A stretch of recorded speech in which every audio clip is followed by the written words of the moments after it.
We are live. And we are live Wednesday night with those guys.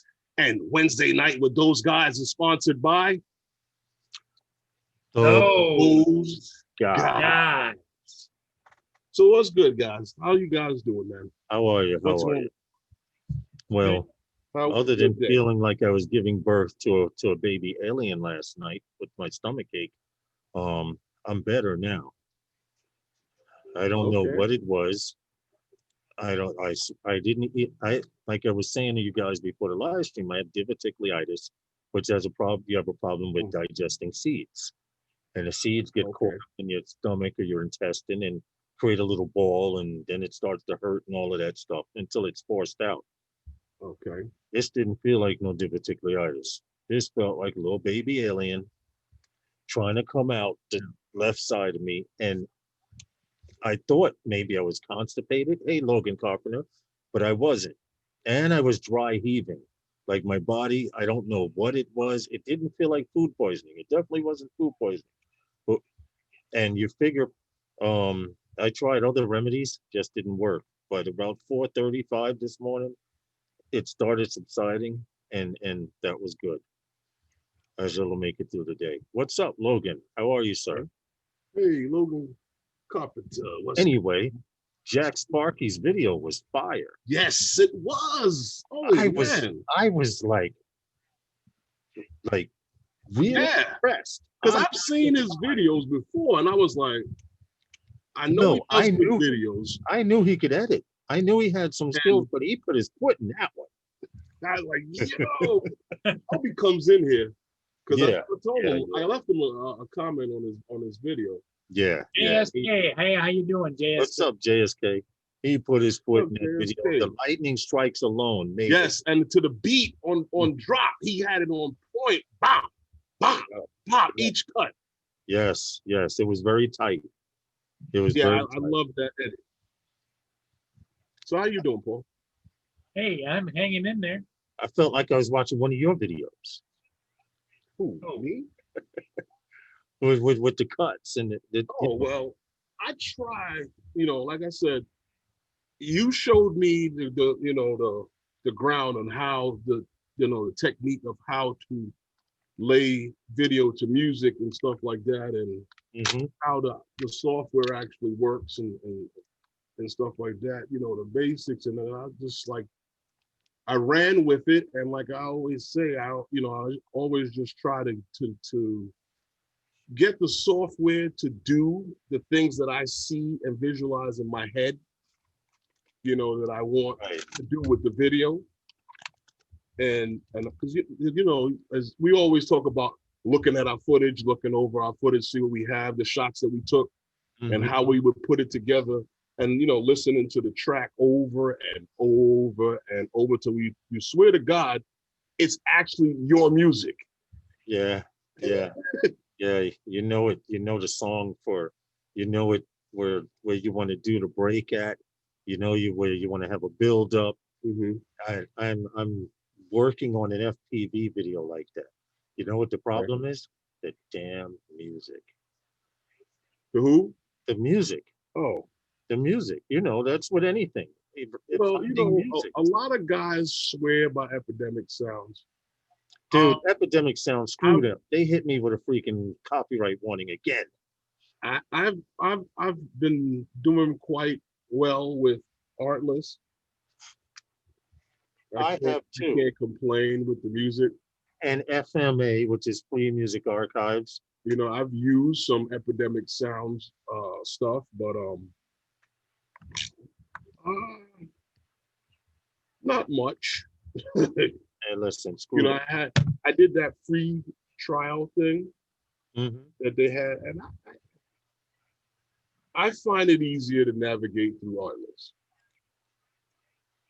There's nothing more simple than YouTube's music category. You share music. I agree. And when I found Artless, I found that Artless was easy to navigate its way through. And I mean, Epidemic Sounds wasn't bad, but it was a lot. It was much.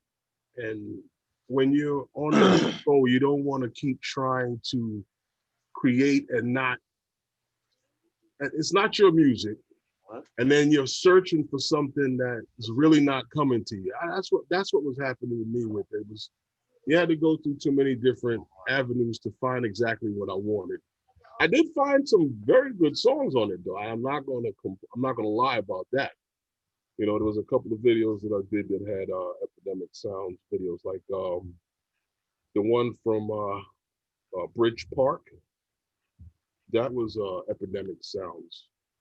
But you know, Artlist has been my thing. What do you use, Paul? I a long time ago, I can't even remember the site, but I downloaded a whole bunch of them into my music library. Okay. So I just rotate through there. I must have 30 or 40 songs in my music library. Okay. Hmm. Ooh, Sorry, yeah. it was Ralph. Cramden? Huh? Ralph Cramden? No. My brother-in-law. Oh. I'm lying. It's my sister-in-law. I just call, hey Jackson RC. I call her Ralph. He's stupid. Jackson, what's Jackson good? RC, how are you? No, we were just talking about like the music, you know, that we Tim Jackson's here. Is he going to come on or what? Jackson! Yeah. Does he have time before work? Oh, no, he's at work. Listening in the background while Driving to work. He's already on his way to work. Yeah. We're going to have a special show on Friday night, so it's Sunday morning for him. I mean, Saturday morning for him. Yeah. Or Saturday night, so it's Sunday morning for him. Or Friday morning, which would be his Friday night, wouldn't it? Friday morning. If you do, Paul, why you be trying to get people to do shows in the morning? You just don't stop. Because there's times he'll come on Roger's show if Roger's on early enough. Yeah, I know he has. I've heard he's been on Roger's show a few times. Yeah, like at 7 or 8 o'clock in the morning. That's Paul, you're not the advocate for morning shows on YouTube. You be trying though. Well, I know Herman gets up early, you know, like at the crow fly, and I get up early too, but I like to watch the news. Lawrence is up earlier than me. Oh, is he? Yeah. But that's because I don't go to bed. You see, What's up, Night Train? Night Train, what's good, man? I have nowhere going in the morning, so I don't rush out. 6 to 12 hours till landfall, 145 mile per hour winds. You know what? This hurricane that's about to hit the New Orleans area is just as big as the one that flooded them out before. Yeah. And yeah, they're talking 20 to 25 foot storm surge. Yeah, in a bowl, because New Orleans is below sea level. Yeah. A lot of people don't know that. And most of New Orleans. AZ Drone, dude, how are you? AZ, hey, how you doing? When it comes to the Mississippi, there's a lot of places that are below that water. Yeah, that runs through there because that's why they flood out when the Mississippi floods. I went to school in Missouri, and when you go down into the town where the college was, you actually look up at the river going by from the levee walls and shit like that in the town. And then there's places where along the Mississippi where we went like four-wheeling and stuff like that, and there's like water spouting up out of the ground. I told you this story before. It's kind of crazy. Yeah. I know if that thing cool. I'm not cool with floods, it's like damage. Oh yeah. Let me get on that, Herman. Damage. Get on that right now. You know, it's total damage. Well, we're gonna get you on here, Tim Jackson, because you're one of our supporters. You're a true supporter, and we appreciate that. It's a shame that sometimes you get more love from outside of the country you live in than the country you live in. But right now, I kind of understand it because the country's in turmoil. you know. Hey, So, Tim, and I actually have a bill for you because you got me shopping for computer chairs, and now it's gone up another 100 in price. So when the chair comes, I'll send you the invoice. Hey, are Paul. you gonna show Huh? that mic set? No, I haven't actually planned on it, but Paul, I mean, I know you're not the guy that's all over social media, but maybe you heard about the little Twitter fit that's going back was going back and forth Between who? with Brandon Shulman and Skydios. Oh yes, yes, yes. I did hear about it. Yeah, that was quite interesting because he had, I guess, posted a video of someone flying FPV, and I'm not exactly don't quote me on this, but I'm not exactly sure what he said, but it's something about the love of that autonomous flight couldn't take away the beauty or something of like something Yeah, had to do with that flight. yeah. Autonomous. Don't. And yeah, and Skydio kind of pinched back and said something to him, and then he posted a video that was done, those computer generated videos that they did Right. for the Mavic 2 back when it came out, the Pro with the one where it was flying and avoiding obstacles on the A-Pass.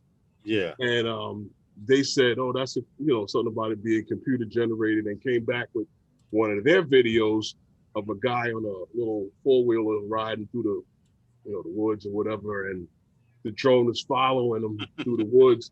And Brandon Shulman came back with something to the fact of I think it was that and he's kind of right in this. I had mentioned this once before, but on the current FAA rules, full autonomous flight is illegal. You have to have someone with their hands on the sticks that can take control if something goes wrong with the flight. The FAA has passed that law for a reason. Autonomous flight is You illegal have to have a pilot on the sticks on the to take over. controls and not watching the controls. The controls must be in his hand. So that was where that went back and forth. That was kind of funny. I thought it was.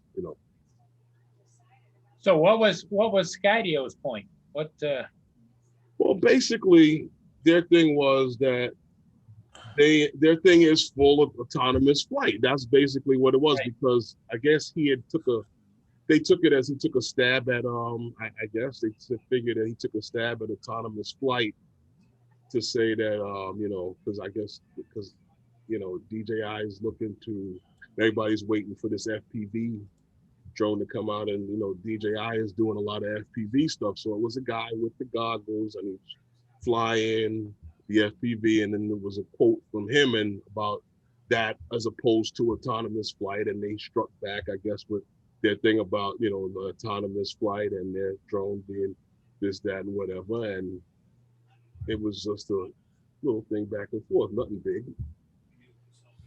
well, I think you're gonna Hey, Phantom continue Hodges, to what's good, man? Phantom continue to Hodge, see. Sean Wilkinson, Yo, how what's are you? up, Sean? I think you're going to continue to have that debate, because I've had a lot of people ask me Mm-hmm. that aren't familiar with, like, I don't fly waypoints or any of that kind of stuff, Mm-hmm. but they wanted to know, if you set up a waypoint mission, can you interrupt it? And the answer is yes. Yes.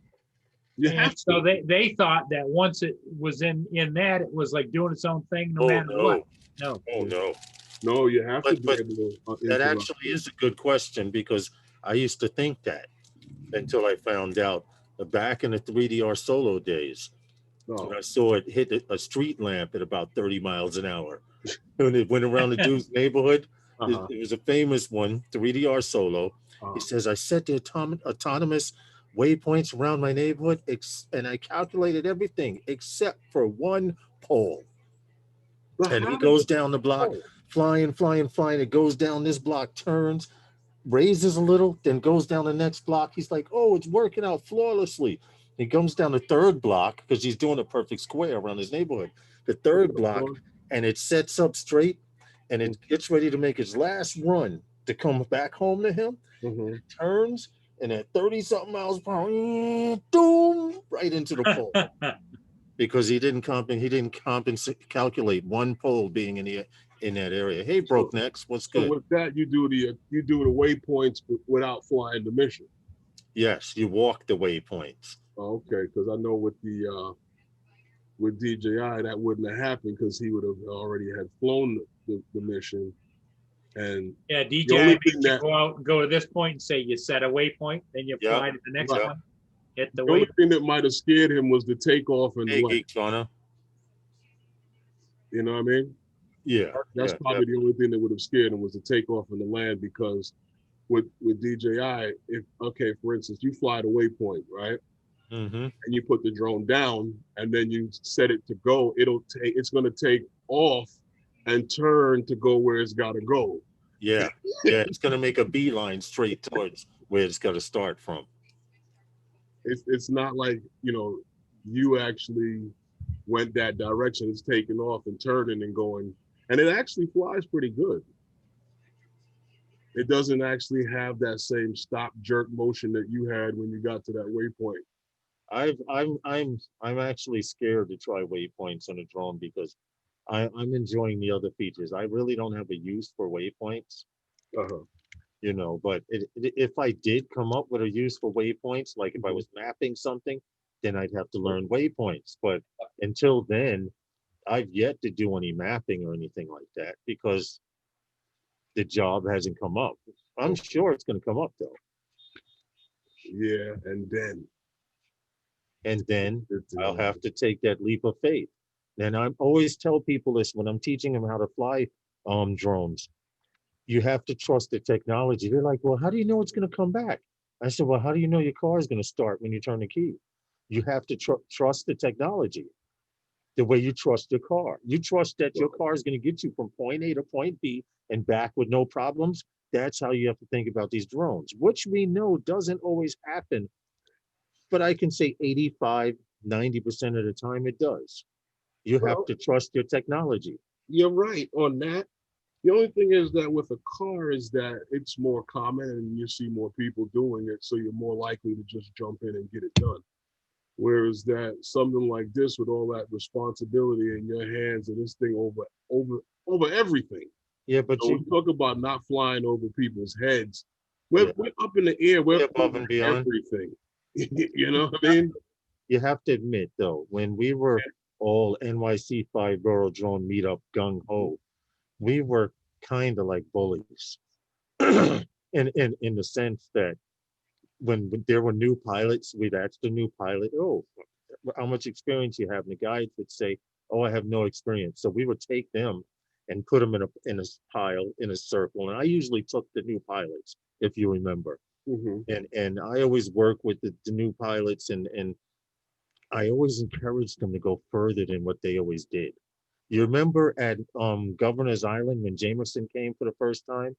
He stood way back. Everyone was flying to the Statue of Liberty. Above and beyond drones. Hold it. Back then, you were able to fly to the Statue of Liberty closer than you are now. Everyone would fly from Governor's Island to the Statue of Liberty, and Jamerson went up 20 feet. Right. Like, you can push it a little further. He's like, I'm good right here. So I was like, all right. But now he doesn't fly like that anymore, of course. But we have been known to encourage people to fly a little further than they're used to. Like, people are like, I'm not going out over the water. Now they're the first ones out over the water before you even finish setting up. Well, you do have to stretch your legs. I mean, if not, then you'll be sitting down or walking in a circle for the rest of your life. If Roger can stretch his legs, so can you. I mean, but what I'm saying to you is that the average Joe, if when taken into consideration the responsibility in his hands and what he's actually doing, most people after spending that money, they're not just going to throw it out there. Oh. That's why people were like, I'm not going out over the water. They may not do that. Hands. Yes. Afternoon. How are you, above and beyond? I'll be back. JSK. Hey, JSK. But yeah, that is that you like who was it talking about that the other day about flying? I think was it you guys, Paul? And I had said that when we fly here, with all of the stuff that's going on in our airspace here in New York City, I worry more about running into a bird or a bird running into me, I should say, Yeah. or somebody else's drone. Yep. Yeah. More than I worry about aircraft. And there's so many This of is them up true. there. This is true because Because you saw that video that I did with not to cut you off, Lars, but the video I did with the cruise ships. mhm, That is a long flight from that area to catch those cruise ships. yeah, But it's the only place you really don't have to worry about the Staten Island guys right, flying. because they're too far. It's too far out from where they regularly fly from. Now, the opening scene of it, when you get down that far, yeah, they can get to that area. But from in like some of the shots at the end where it's starting the time starting to change and the night is starting to set in or sun is going down, no. That area there, they can't fly into that area. Hey Lynn, how you doing? But yeah, that's my biggest concern with our airspace out here. And the other day, or no, I'm saying the other day, last week was the FAA symposium, and there was a few interesting things that came out of the episode 2. What was the topic for episode 2? The 2 days that they had. Do you Episode know? 2 was based on public safety and that. Oh, yeah, I do remember you mentioning that. But one of the things that came from episode 2 that was interesting was there was a representative from the NTSB. Now everyone's familiar with the Hey, NTSB. Lynn. Those are the guys that clean up when the FAA stuff goes wrong. Yeah.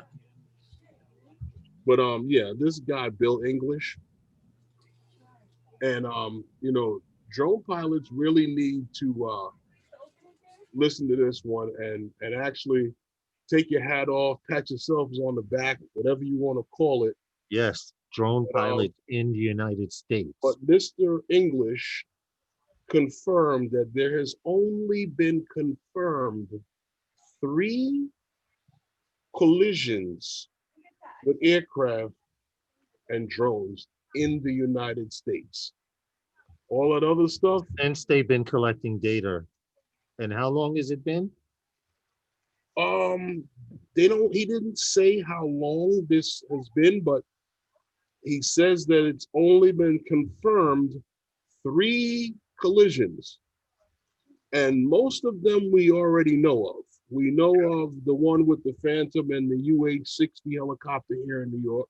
Yeah, yeah. There was another one with the Mavic and a hot air balloon. And then there was another one with a Mavic and an AS-350 helicopter. They were filming, I believe, a race. Mm-hmm. And they collided with one another. They were filming the same event. And yeah. Needless to say, all 3 events, the helicopters destroyed the drones. On the hot air balloon, Eli. the hot air balloon destroyed the What's drone. up, Eli? Drone shots. And, Drone shots. Hey, drone shots. What's good, bro? Eli's here. Yeah, Eli Nunez is another New York pilot. Yes. And it's interesting he's here because Eli does his videos. In fact, you know what? I'm going to try and find one of your pages, one of your videos, Eli, to show. But he's a construction worker, so they allow him to attach GoPros to the vehicles that he drives. The cranes and everything, and you get to see it from that point of view, almost like a driver, which I think is pretty good. And he's thinking about dabbling in FPV as well.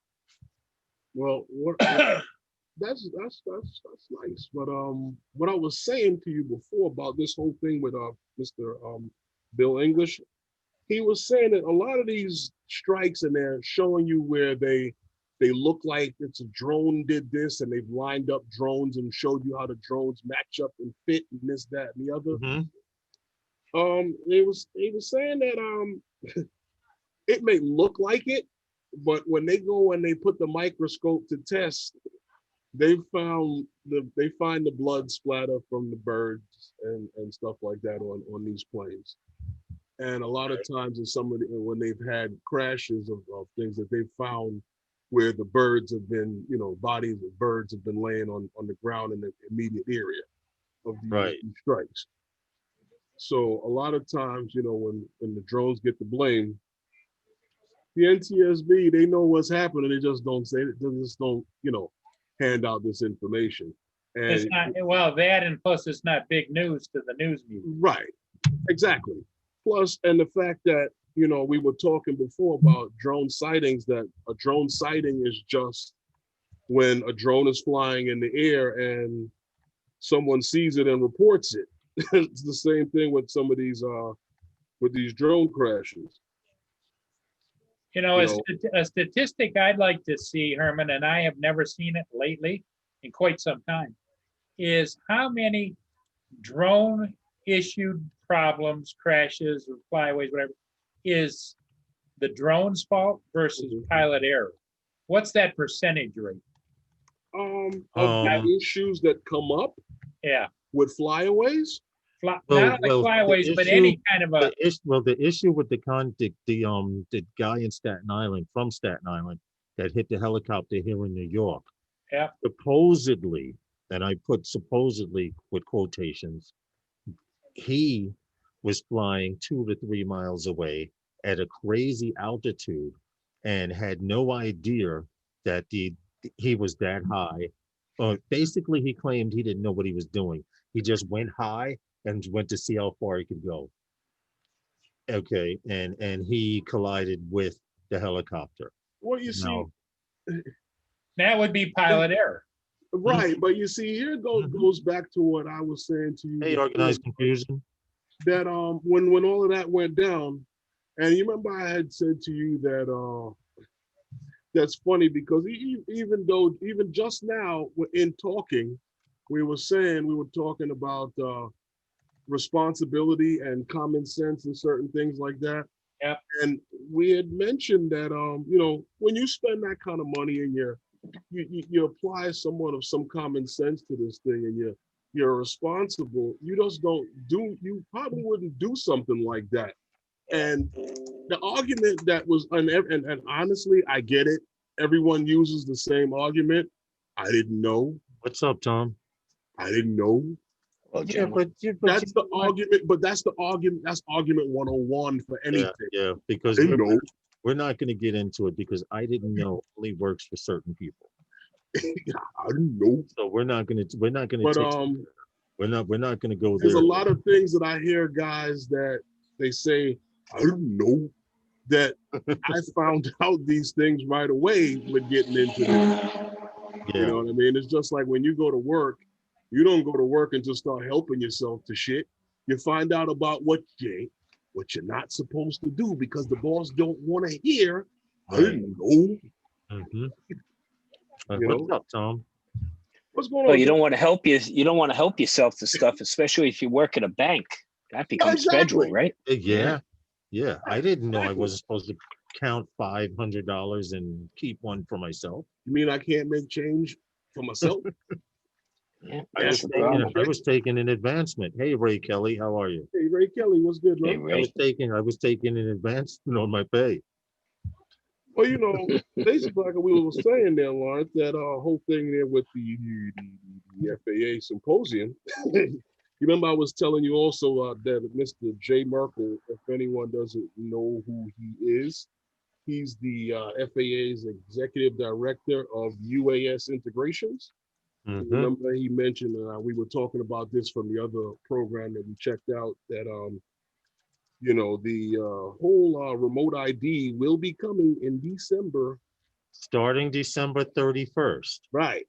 And there was something that they also mentioned here about some amendments that we all remember the NPRM that they had put out on the operations over people and night operations. And they were looking for all the feedback. 107.29, yeah. Yeah. That came up in this episode of the symposium. And they're gonna go ahead with that also December 31st. I guess they're rolling that out as well. Yeah, tactical beyond visual line of sight is already underway. That was already being used.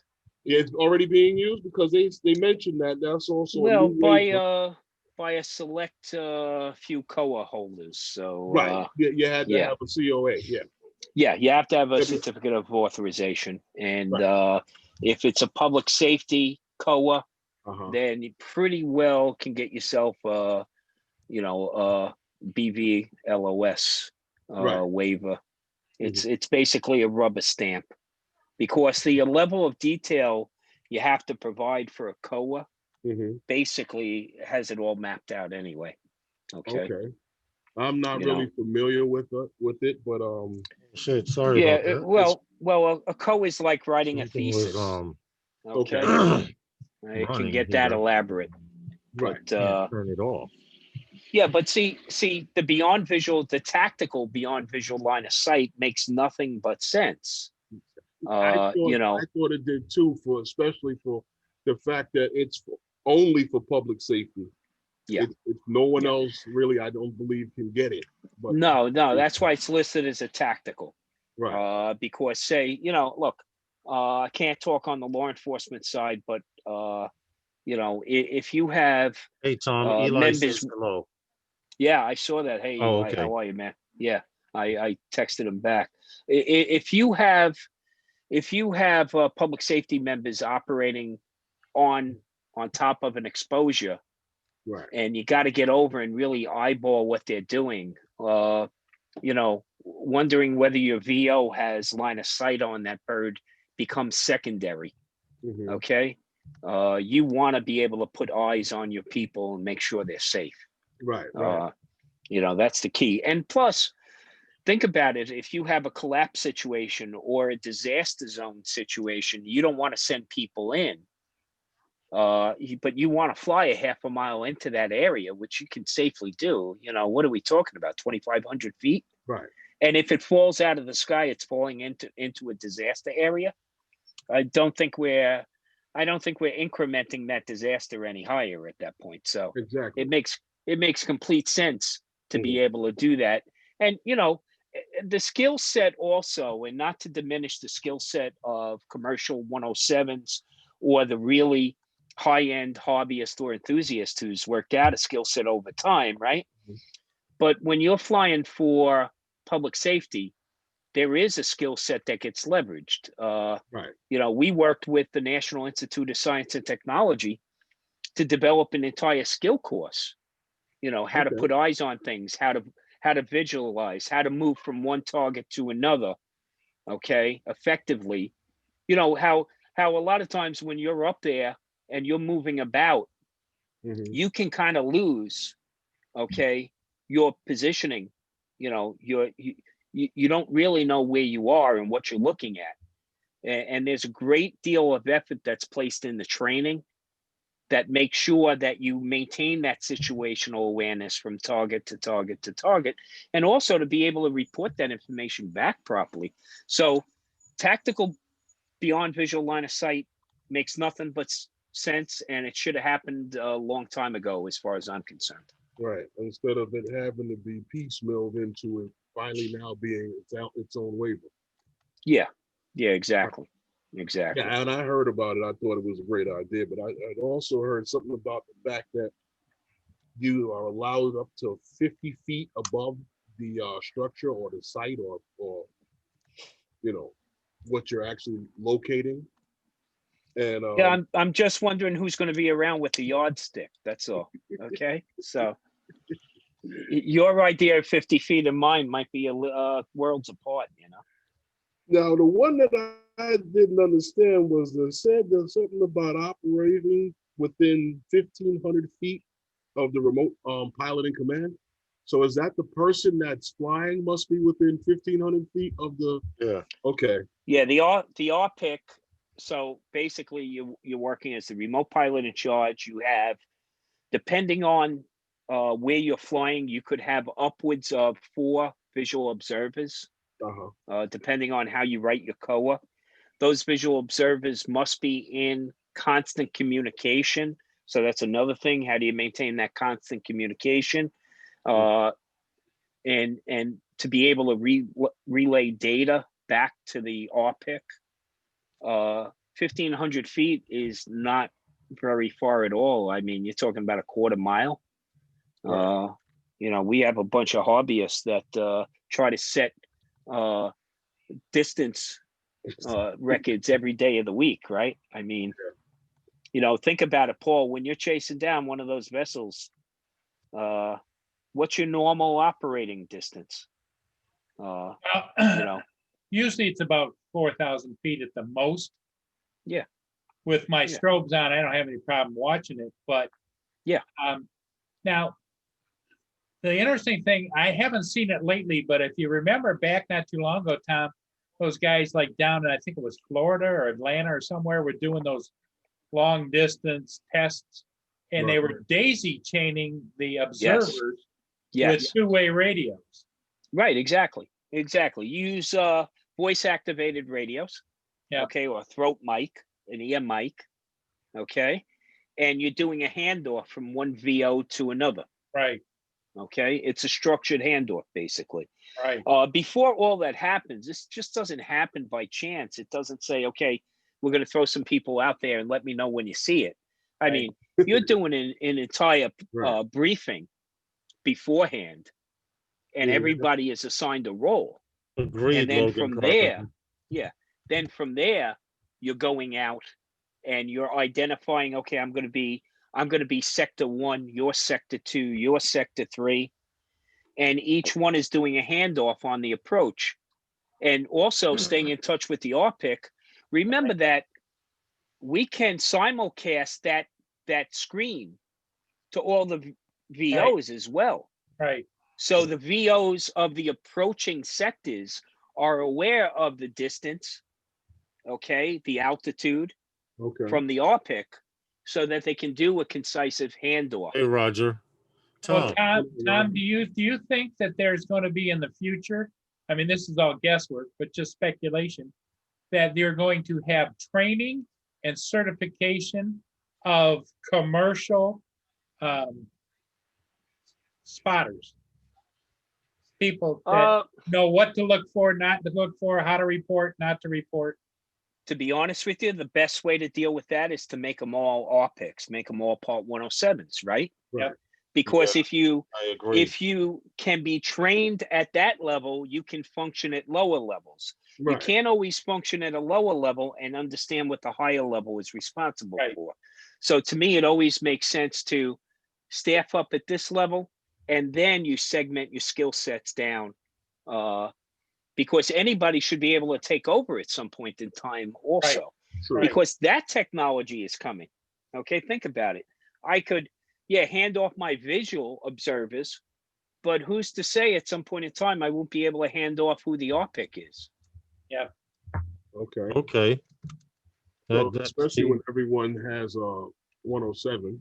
And you know, if you're doing a relay flight, right?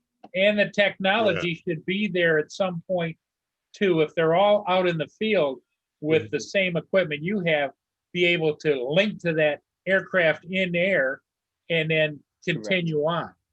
Yeah. You know, that was what I looked at with that new Matrice that was released. That was what, the 300? Yes, their ability to do that.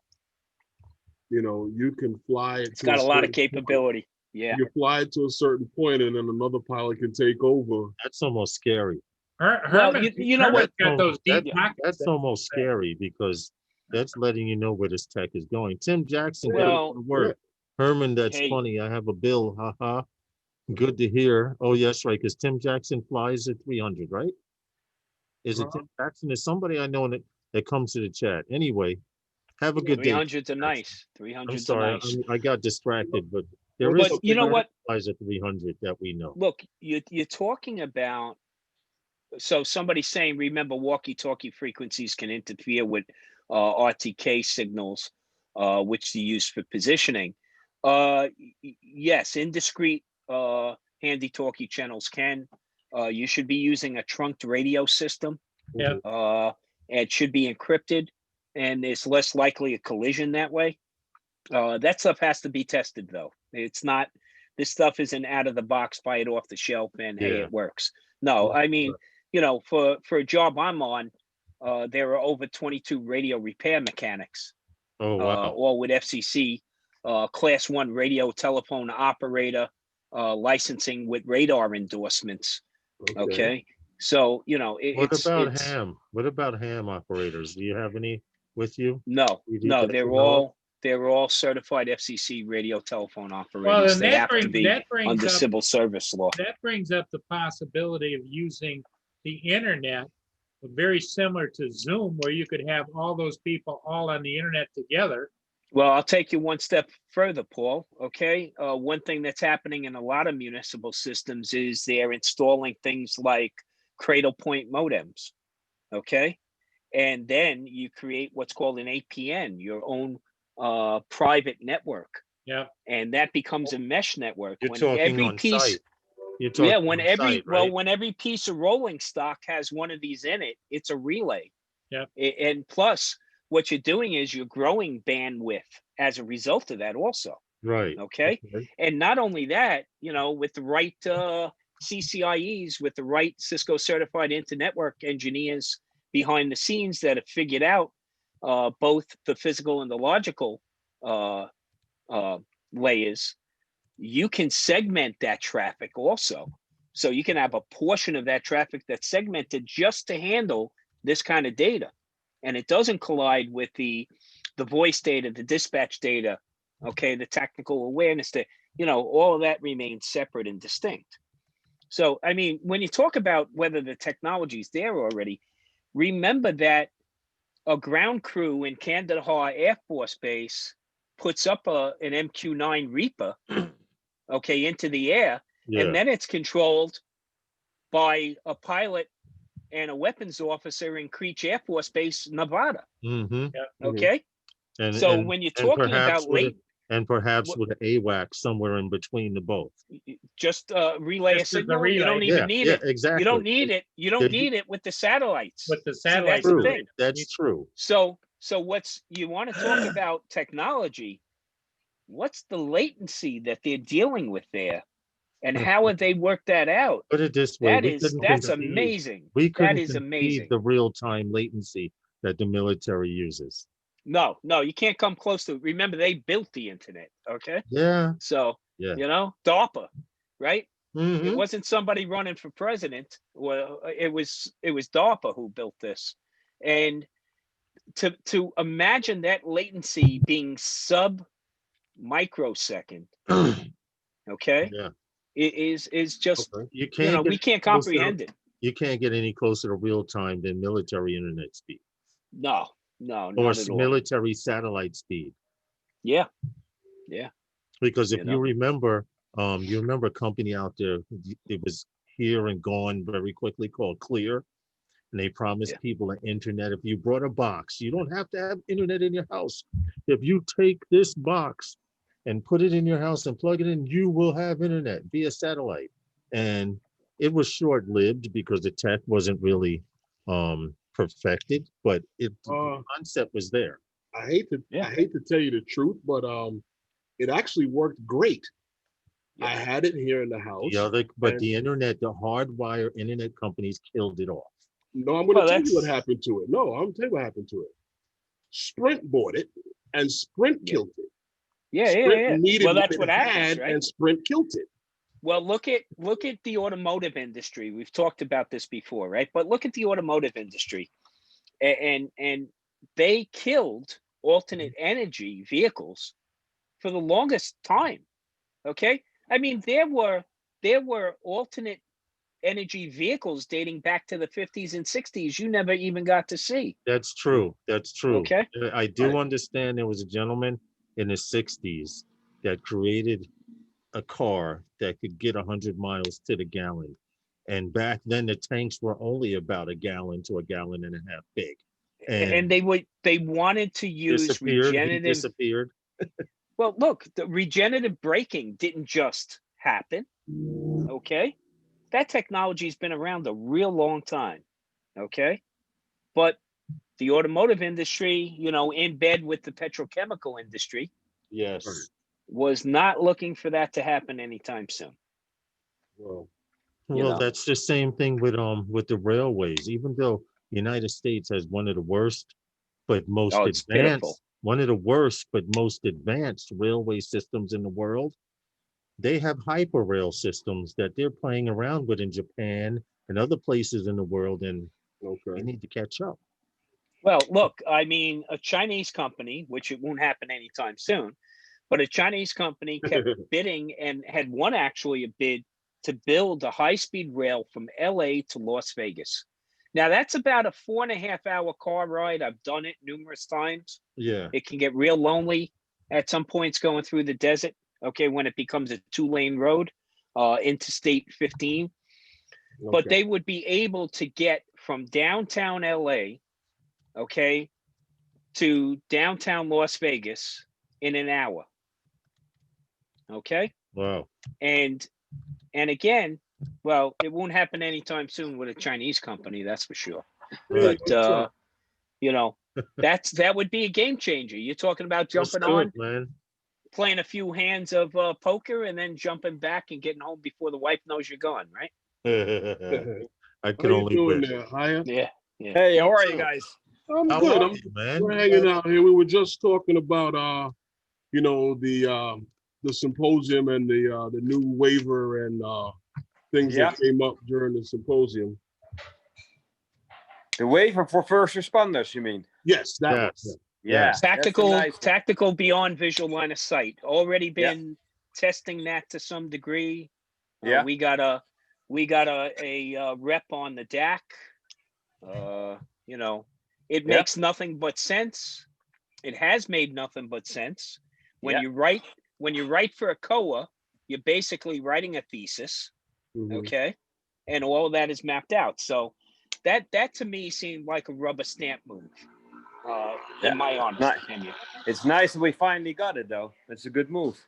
Yeah. You know, it was an uphill battle, okay. Yeah. But it makes nothing but sense. And actually, I think it's a direct relation to saving lives. Yeah. It comes immediately to that, especially from a public safety force protection standpoint, especially for firefighters and disaster workers who are working in very dangerous conditions and environments. It makes Yeah. nothing but sense. And then you couple that with the technology that's out there, especially like, look, FLIR just released a new camera, okay? Okay. 20 power zoom coupled with thermal imaging, okay?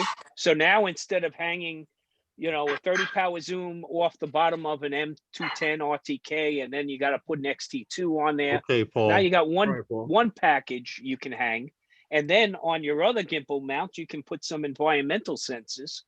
So now you can get a lot more data back a lot Yeah. quicker. And I think you're talking about, I think that lens basically runs from about, if I'm going to guess right, maybe 17, 18 millimeter, if we're going to resolve this to 35 millimeter, from about an 18 millimeter 35 to what would be an equivalent of maybe 120 millimeters. So that's a nice range when it comes to zoom Yeah. capability. Yeah. Yeah, that would give you both the wide angle view as well as the ability to zoom in and see if there's To a zoom person in. somewhere. Or, Dude, yeah. I would feel Exactly. like I would Yeah. feel like And I'm then Hollywood, being Paul. able to layer the thermal image on top of that visual image, Okay. really, now that's where you get some great detail back. So if Yeah. you're doing a search and rescue, you're doing a victim identification, or you're doing hotspots on a roof, okay, you can now really see where is it coming up through a vent,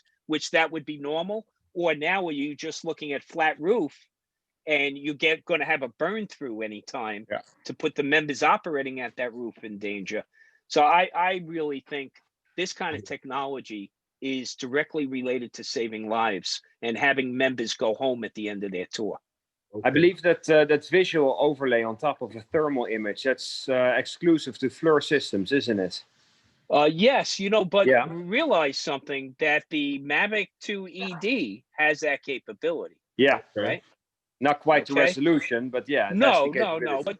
But you know what? Out of the box, Oh yeah. that Mavic 2 ED is a performer. What's Yeah. Okay. Tom? Do you have And an who idea? does that camera? Well, that is That FLIR infrared. technology. The Boson cameras and the technology behind it is basically licensed through FLIR. Does anyone Okay. have an idea of what that camera will cost? That FLIR will cost? I'm The going to new one is guess. just released? Guesstimate. I don't know. guesstimate. I would Yep. guess in the neighborhood of 25 to 30 grand. Okay. You think about what is it? What is the XT2? I Must think the be XT2 nice. runs around 11 or 12 thou. Okay. Meanwhile, the M210 is about the same price. I mean, look, the payload packages are not a cheap bargain. I mean, this isn't for your Johnny come lately to go out and play True. with. This is true. Okay. This is stuff you go ahead and you try to get the feds to pony up some grant dollars. Okay. Okay. Yep. To pay for it. But you think about some of the environmental sensors that are available for these aircraft right now. Mhm. I believe there's an environmental sensor package that runs about $115,000 Right. that does CBRN, chemical, biological, radiological, and nuclear. Okay. And that runs for about $115,000 to $120,000. Yeah. But that's not uncommon in this market. It really No, isn't and- uncommon. And some of the LiDAR systems are similarly expensive as well. Yeah. Yeah. It's a I'm lot not of technology packed into a really small package. All And I you can pay- say worked in search and rescue, but I thought that I really like to see that camera in action. But I would never have a reason I to agree. use it. I agree. Well, I there'll would be like to there'll see- be some videos up on YouTube before you know it. Don't worry. Yeah, but Tom, to actually see Yeah. one at work, and it's much better than watching it on YouTube. It's to see it happen in actual conditions and during a live event. Yes, you would definitely be awestruck. Okay, it is. Hey, Michael Blade. It's gratifying to see it in operation because you know the direct end result. You know the payoff Mhm. is there. So yes, I have to say firsthand, it does send a little bit of a chill up your back to see it in operation. All right. Well, the other thing I was looking at, the other story that I was checking out was the the thing with the Air Force and they have the what is that, the X-37B autonomous was it space plane? Yes, the one that they launched that was up in space 700 and something days, and no one knew about it except Oh. NASA. The Well, mystery shuttle. Yes, Yeah, it yes, actually- yes. Yeah. It actually won what do you call it? The prestigious Robert Collier trophy on August 13th. Now, for those of you who don't know what the Robert Collier Trophy is, this is like groundbreaking, world-changing. This is an Oscar in the Yes. scientific Yeah, community. It's an Pretty much, EGOT. It's an in Oscar. aviation, yeah. It's an EGOT. It's an Oscar. It's a Tony. It's a Grant. It's all of that Yeah. stuff. And when it comes to getting an award for high tech, But basically for pushing the boundaries of flight and space travel.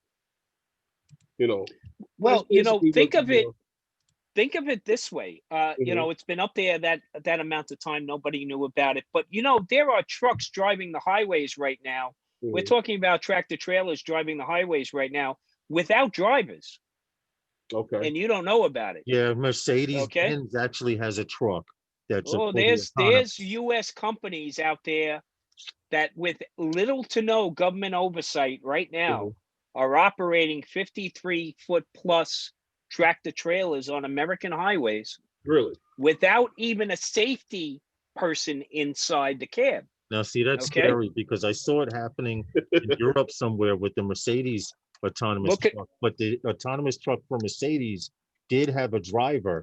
The right. thing is, it So swings around Monitor. like this, and he can go eat lunch or do whatever he wants or take a nap, and then his seat swings back. well, you know what? If you turn around and just go up on YouTube or look on CBS.com Okay. and look for last week's episode on 60 Minutes, you'll get to watch a whole segment just on what I was talking about. So Mhm. now when you talk about an autonomous space vehicle, hey, as we continue to grow out our space presence, our platform, Right. you're going to need regular ferrying of product and commodities up there that really don't need an operator to ferry them up there. Right. Okay. Mhm. You know, You know, what I I found mean, was they got to interesting get those is- Amazon packages up there one way or another, right? Yeah, true. What I found was interesting is, and Lawrence would like this one, because this thing here was designed and built by Boeing, you know, and and it's in a partnership with the U.S. Space Force, Yes. and it's actually managed by the Air Force Rapid Capabilities Office. So you know, it's a bunch of hands on this thing here, and I guess the Space Force lays claim to it. Well, I find it strange that they had this particular XB at this X-37B off for X-37, 700 yeah. and something days. Very few people knew about it. And then they have a quick launch shuttle using SpaceX to Mhm. get pilots up in a craft that's can fit inside this XB, Mhm. mind you, because the shuttle that the guys went up in on this last flight, Right. it's only supposed to be able to hold 4 people, and it's only supposed to be like 20, 30 something feet long Okay. and fly fully autonomously. Well, not autonomously, sorry, I'm thinking ahead. It flies, they can land like a plane and everything with it. Well, think about, right. Look, the platform has to continue to grow. That's up in Mhm. space right now, right? Okay. You're talking about a lot of materials that have to be brought up there. Right. Now, Yeah. the worst thing you could do is try to ferry all those materials up, okay, with your astronauts. You send up your True. astronauts separately. Yep. Those flights can be, you know, I mean, the amount of safety you have to wrap around the human cargo is completely different than what you need to wrap around commodities. Mhm.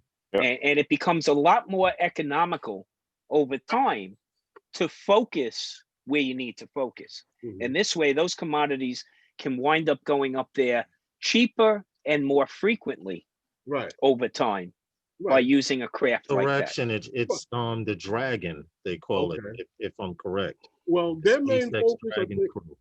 with this was that As long as they don't call it the Phoenix. Sorry, they sorry, could Herman. do experiments with it, you know, up in orbit, and then bring the, you know, back to Earth for evaluation.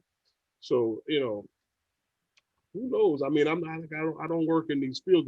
These stories fascinate me with these things that, because for it to say that it did a 780-day endurance, set an endurance record, 780 days orbiting. Right. Fully You know, autonomously. right. Fully autonomous and And I land and fly across the United States and land in the NASA Space Center at the Kennedy Space Center was well, I was joking with Herman when he was talking about the story before we went live, and I was saying it's funny that thing was up there, meaning it could be up there at any time for any over a year. right. To me, it looked like it was on patrol.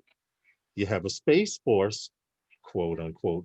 I had to get this disclaimer out there. The views and opinions heard tonight, not necessarily the views and opinions of everyone on the panel and or in the chat. Okay, now that I got that out the way, the so-called Space Force, the new shuttle that stayed up for a year and a half, and then the Dragon craft that can also fly down back to Earth with 2 to 4 men, looks like they're preparing for something. Oh, Yeah. well, And that's see, coming from a non-conspiracy believer, because I think they're just funneling money to somewhere else, to be honest. Well, you know, look, Unbelievable.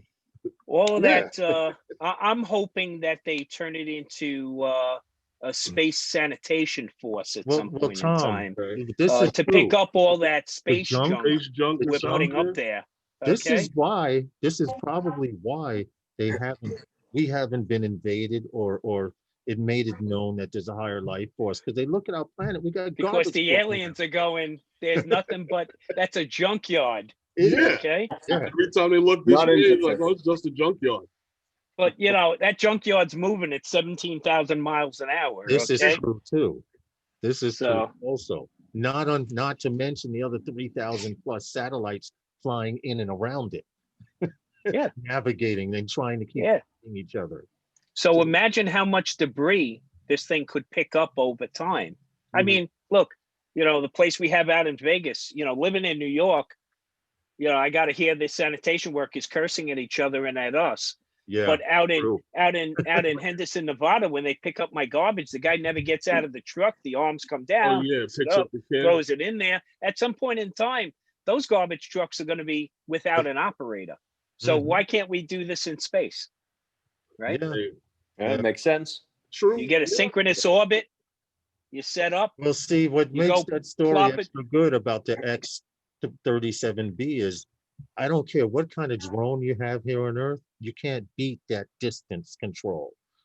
Somebody's, you Well, can't. we like don't you have that said. battery yet.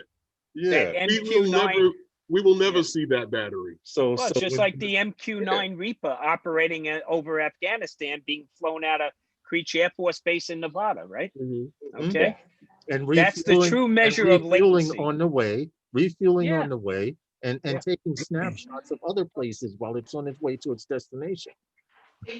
Technology in Yeah. space. And here But it is, real imagine- problems flying a 3-pound drone. Now, right now, you have to worry.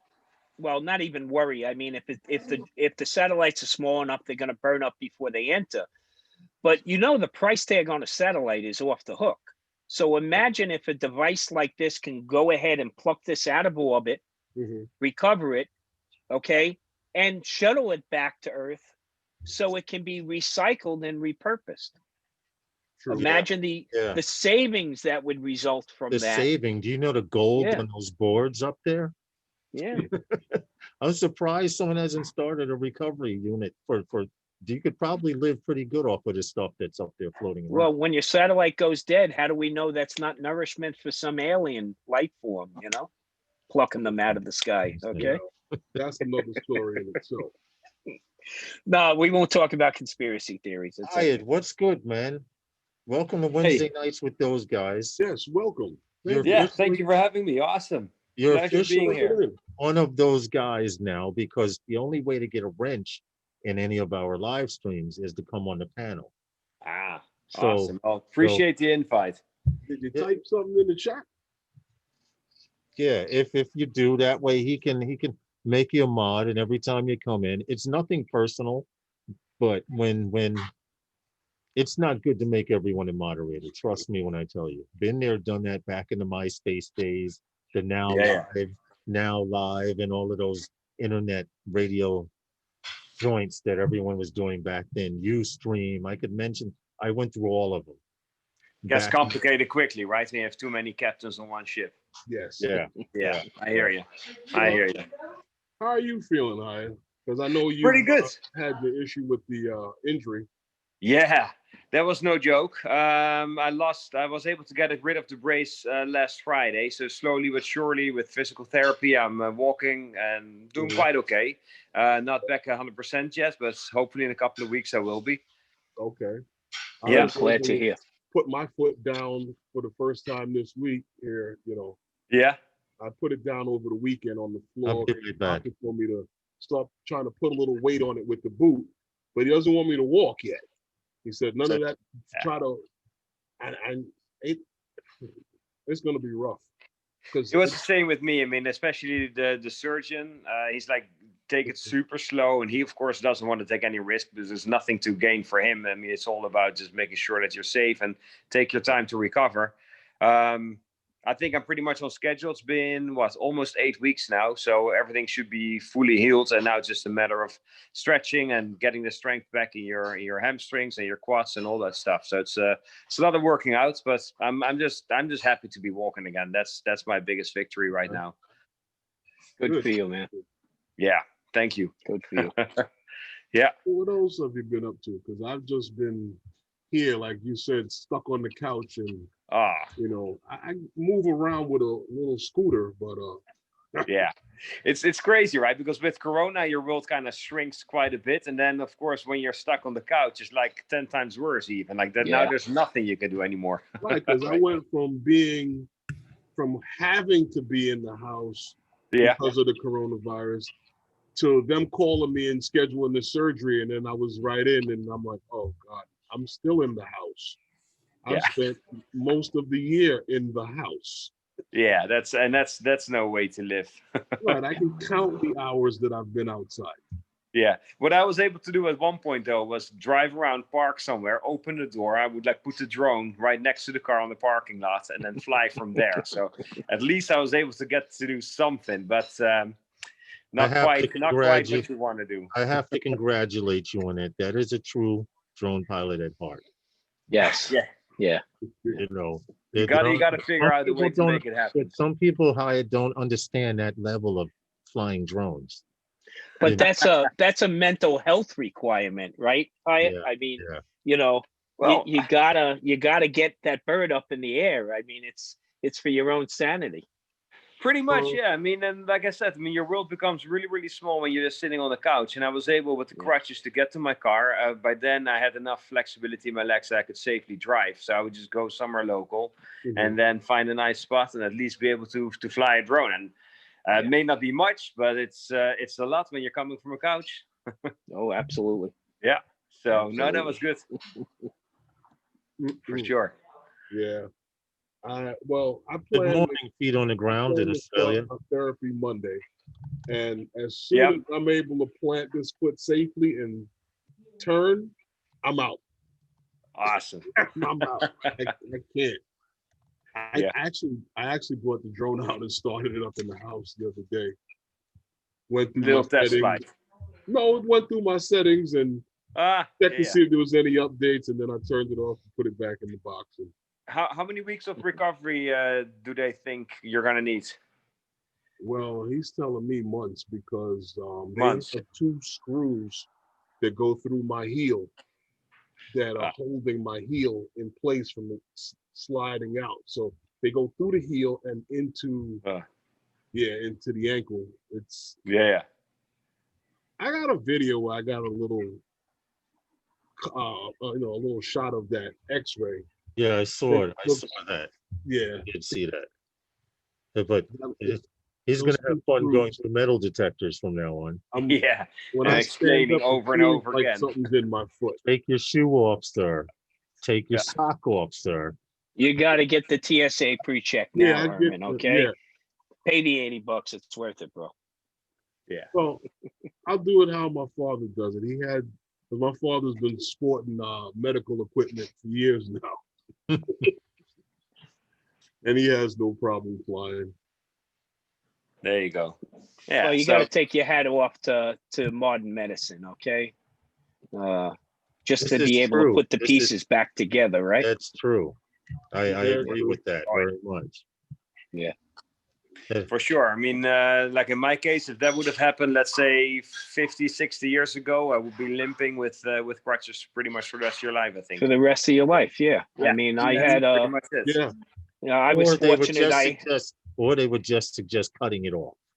Yeah. Yeah, that's the other option. Yeah. I mean, 3 years ago. Well, the problem is that they still do that. Well, it depends on where it happens, right? That's if you're not in the right, in the right marketplace at the time, you got problems. 3 years ago, I had quadruple bypass surgery, and what, 40 years ago? Yeah, I wouldn't be around. And hey, Herman, today I'm, riding bikes and everything else. And, really quick, Herman, feet on the ground from Australia. He sent me some Vegemite, right? You want to do a Vegemite live test on Friday? Well, Yeah, we'll record it. Vegemite. We'll record it because I don't know if I can do it anything. No, Lawrence, come on. That's the easy out, bro. Hold on a second. Hold on. Sunday, those guys. You Hey, got to you want do me to do it on Vegemite Sunday? online. All right, I'll do it. I'll Yes. do it on Sunday. He sent me Hyatt, feet on the ground. I've known him for years. Yeah. In Australia, it cost $200 for a $3 solo battery, and I was able to get them here for $30. And I tried shipping it over, but they don't take batteries through. Oh, So yeah. they had to send it back. To make a long story short, I'm able to get things here in the United States that cost more money there. So him and his wife sent a care package, a diabetic care package, but it was a great care package. Cookies and Yeah. biscuits and Hold beef on a jerky and coffee and all kinds of stuff. I And have he a sent problem with that. Vegemite. So I told him, he said, I'm going to send you some. I'm not going to buy a jar. He sent me a 10-pack portable thing. And Yeah. I told him I would do it live, but I actually did a sample taste. And I was like, okay, I didn't know what to make, but I need to do something live because he wants to see us Yanks try some Vegemite. Hey, Yeah, it's what? like brewer's yeast AKA on a known as cracker. Swill. You You know got a what little I find Vegemite challenge interesting? coming up. Yeah. What I find interesting about that is that you had cookies and candy and coffee and all of that in the box, I and the still have. Vegemite you want to share with me. Yeah, that's the only thing he's sharing with you, right?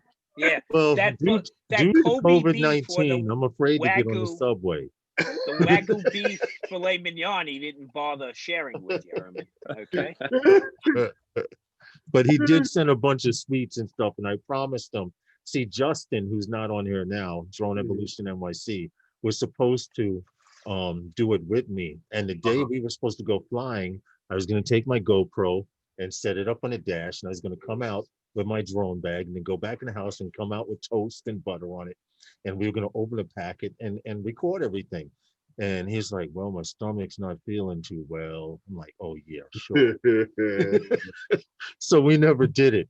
But this Sunday, I will do it on Sunday nights with those guys. So how am I promise going to taste? at exactly, so I will do it at exactly 6 p.m. because that'll be halfway through the live stream. And if I get sick, someone else can take over. Yeah, but I got a question for you. How am I going to taste it? Huh? You gonna get some over to Herman?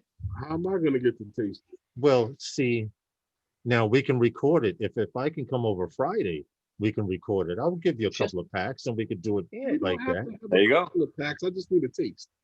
Yeah, just drop off a one package. We got to see this. We got to Actually, see I you do have guys. Hold something on, I'll for show you the live. packets. I'll show you the packets. Watch this package be huge. Have you guys ever tried that Vegemite or no? No, never. I have. It's I have no idea. Yeah. So think about See, it this Well, way. that's a big package. It's No. like having These like are having small. brewer's yeast. Like a brewer's yeast See, I'm jelly. not listening. Okay. I'm not listening to you, Tom. La la la la la. I don't want to. It's okay. No, Well, no, I you'll be understand able. what you're saying because that's what I've heard it is. Oh gosh. See, Yeah, you'll be It's- able to explain it in more graphic detail on Sunday. okay. So check this out, Herman. What we'll do is, I'll come over and drop you a couple of packs on Friday. No, I I'll just hang need out. No, hold He on. keeps on trying to give you Can several we, of these uh, packages. Can we All now right. get a little demonstration I'll right drop now you a since pack you have or it in your two. hand? Rob told us, he did tell us that you're only supposed to use about a toothbrush amount on a slice of toast. Uh-huh. So this should technically You cover got bread? 2 slices of toast. I'll bring some, man, or something. But don't even try to get away with it. You mean you're not going to have them on the crackers he sent you? Because that's really where the match is. Oh no, Okay. no, Tom, you're really reaching here. Yeah, because you know a cracker. You ate those already. I bet you ate those Them already. shits know, are a on a week toothpaste- ago, The man. Yeah, toothbrush yeah, amount is easier to spread on a cracker than a. So on a now slice hold of on, bread. Herman. This is what we'll do.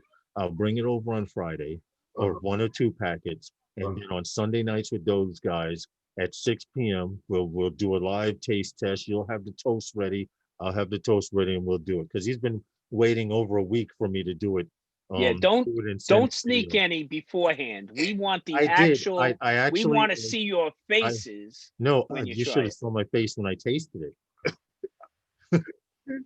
But I was warned that it was salty. I was warned, but you might as well take iodine salt and just go like that. 'Cause Oh, Well, it's I close- said, it's close this like is- that, Herman. oh, This is considered a delicacy down under, isn't it? Yes, yeah, yes, it is. This is an Yes, it is. acquired So- taste, Hyatt. An So acquired Hyatt, if taste. even if you're lurking, Hyatt, 6 p.m. on my live stream Sunday nights Yeah. with those guys, Mm. come through and I'll come and check it out. if you've never seen a black man change colors, you might that night. Lawrence, Lawrence, Mm. Lawrence, if you're going over to Herman's to drop some off, stop at the 7-Eleven or something and pick up a couple of cans of Foster's beer, and make sure you drop off a can with Hey, Albuquerque. Herman. Yeah, Okay, we do. because they definitely need to go together. You need something to wash you this have to down chase with. it. Okay. Yep. You know what? You mean Yeah. a beer is the only thing that can do Great it? idea. No, Foster's beer because it's Australian. Foster's this is Australian Australian. beer. In Okay. fact, I think they make it from the pond scum of Foster's. I believe it's what they scrape out of the fermenters. Yes. Yes, Okay. yes. I think that's how it's produced. Yeah. Yeah. I thought they used that to make other stuff. No, this is how they continue making Foster's beer using the same yeast over and over again. Okay. Stop.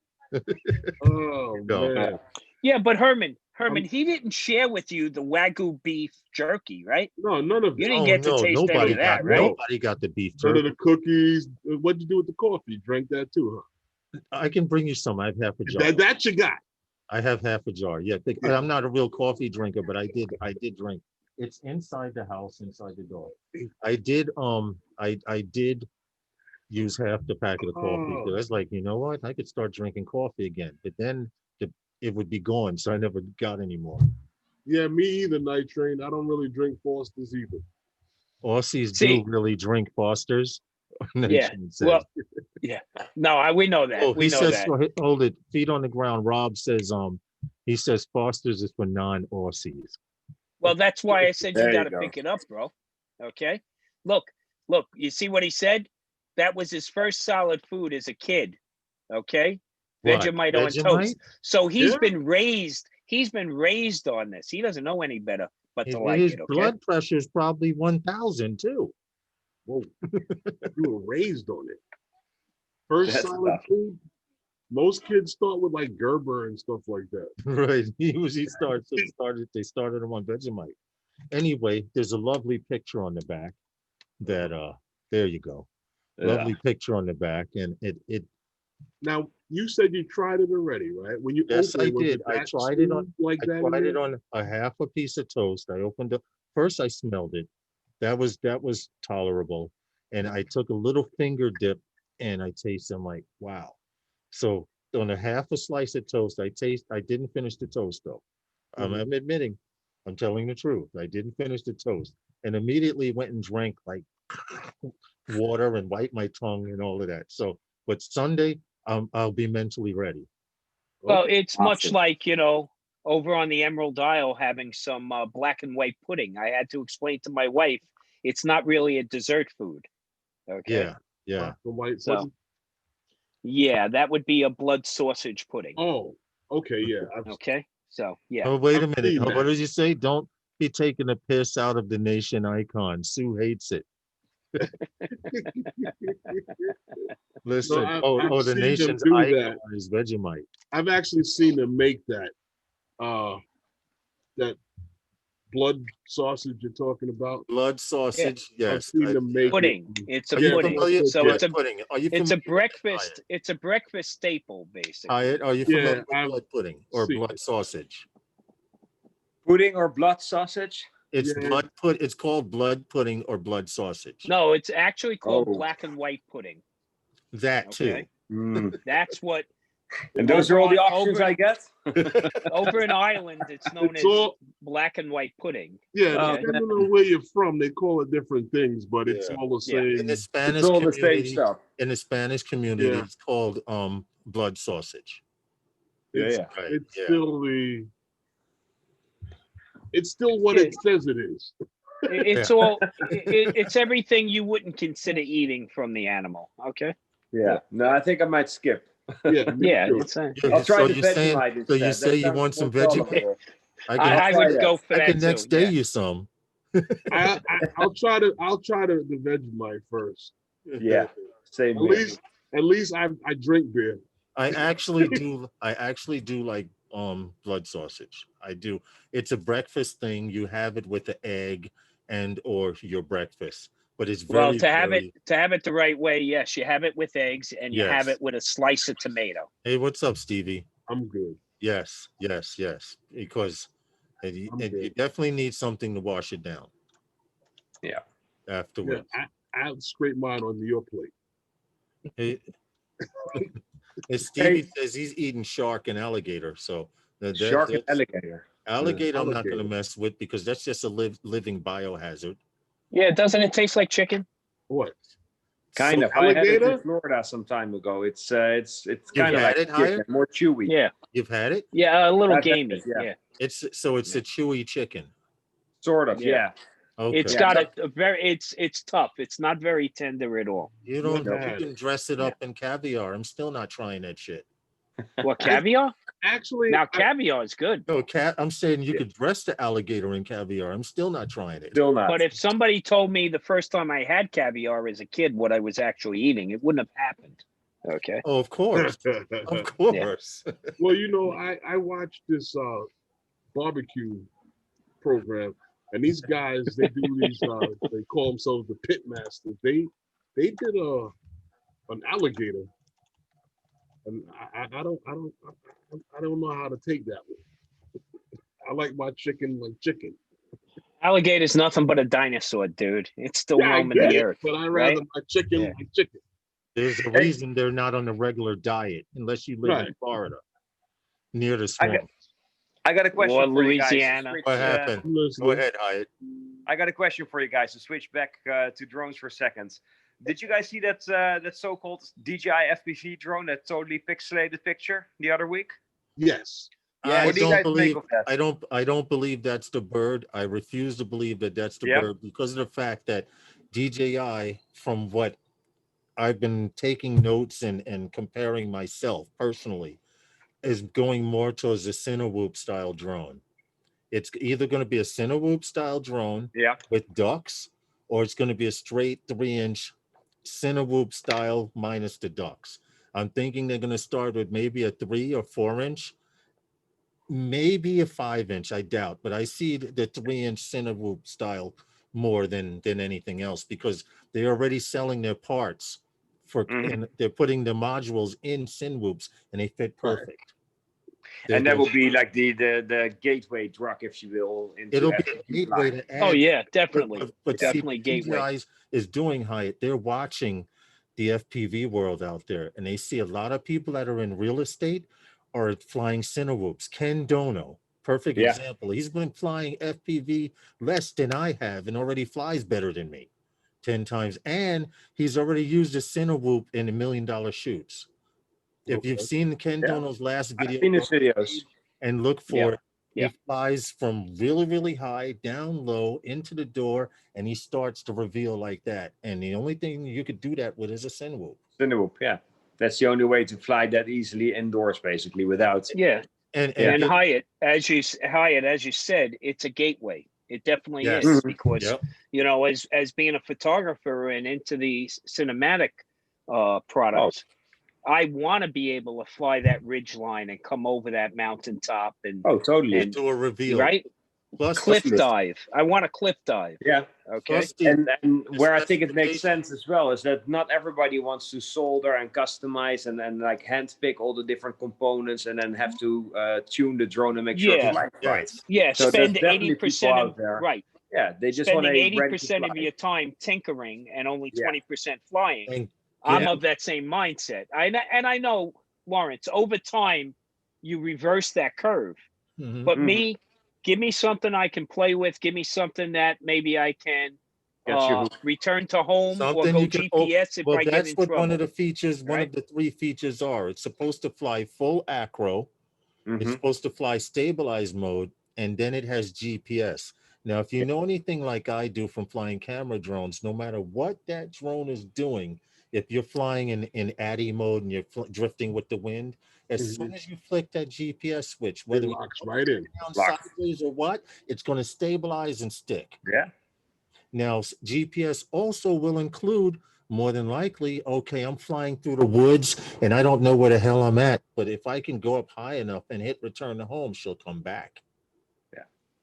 You know, so Yeah. this Now, drone will do everything before it does and more. so Hyatt, do you think it precludes them releasing a Mavic 3 and a Mavic 3 Pro that's been reported that could potentially be an Inspire replacement?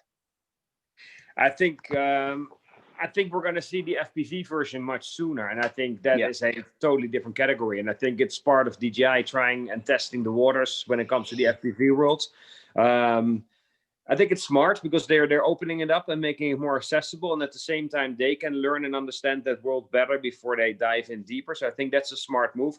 I think it's totally separate from what's happening with the Mavic 3, and based on the information I received, we might well see two different versions of the Mavic 3. One that would be more a step up from the current Mavic 2 series, and then an additional, let's say the Pro version, that is rumored to be significantly bigger. And what I've heard from people within DJI is that the Inspire 2 series was a very successful drone, but the cameras that come with the drone are getting outdated. So it might well be that Mavic 3 Pro version is gonna be competing with the Inspire. And if you really get into cinematic stuff, then the Inspire probably isn't gonna cut it at that point anyway. So then you are probably gonna graduate to something even more expensive and larger, I would think. I would agree with you on that, Hyatt, due to the fact that the main downfall to the Inspire 1 and the Inspire 2 was the corkscrew gearing system, which they did not tell you should spray with silicone. A lot of people, Billy Kyle had the issue. We were flying with him. I'm recording him with my drone. He says, I'm going to land now. So I'm recording it. We were in Philly. And all of a sudden the gear goes and stops. He says, I have to hand catch for now and it won't go any further. And the legs? Yeah. You're talking about on the legs coming down. Yes. Well, it makes a corkscrew system. It's a corkscrew bolting system that's the legs spin up and down on. And it gets jammed a lot. You don't hear and see a lot of reports about it, but most people I know that have had their Inspire more than 8 months run into that problem. Yeah. So silicon you know what? To fix that issue. Yes. Yes. You know, it makes sense for DJI to have multiple segments of the market. Okay. It's just like, look, if you're a photographer and have one really great customer, you're not going to be in business that long, because once that customer grows tired, you don't have outgrows you. So you need to diversify. And I think, you know, DJI has kind of played it smart, you know, by releasing an air unit and a set of FPV goggles.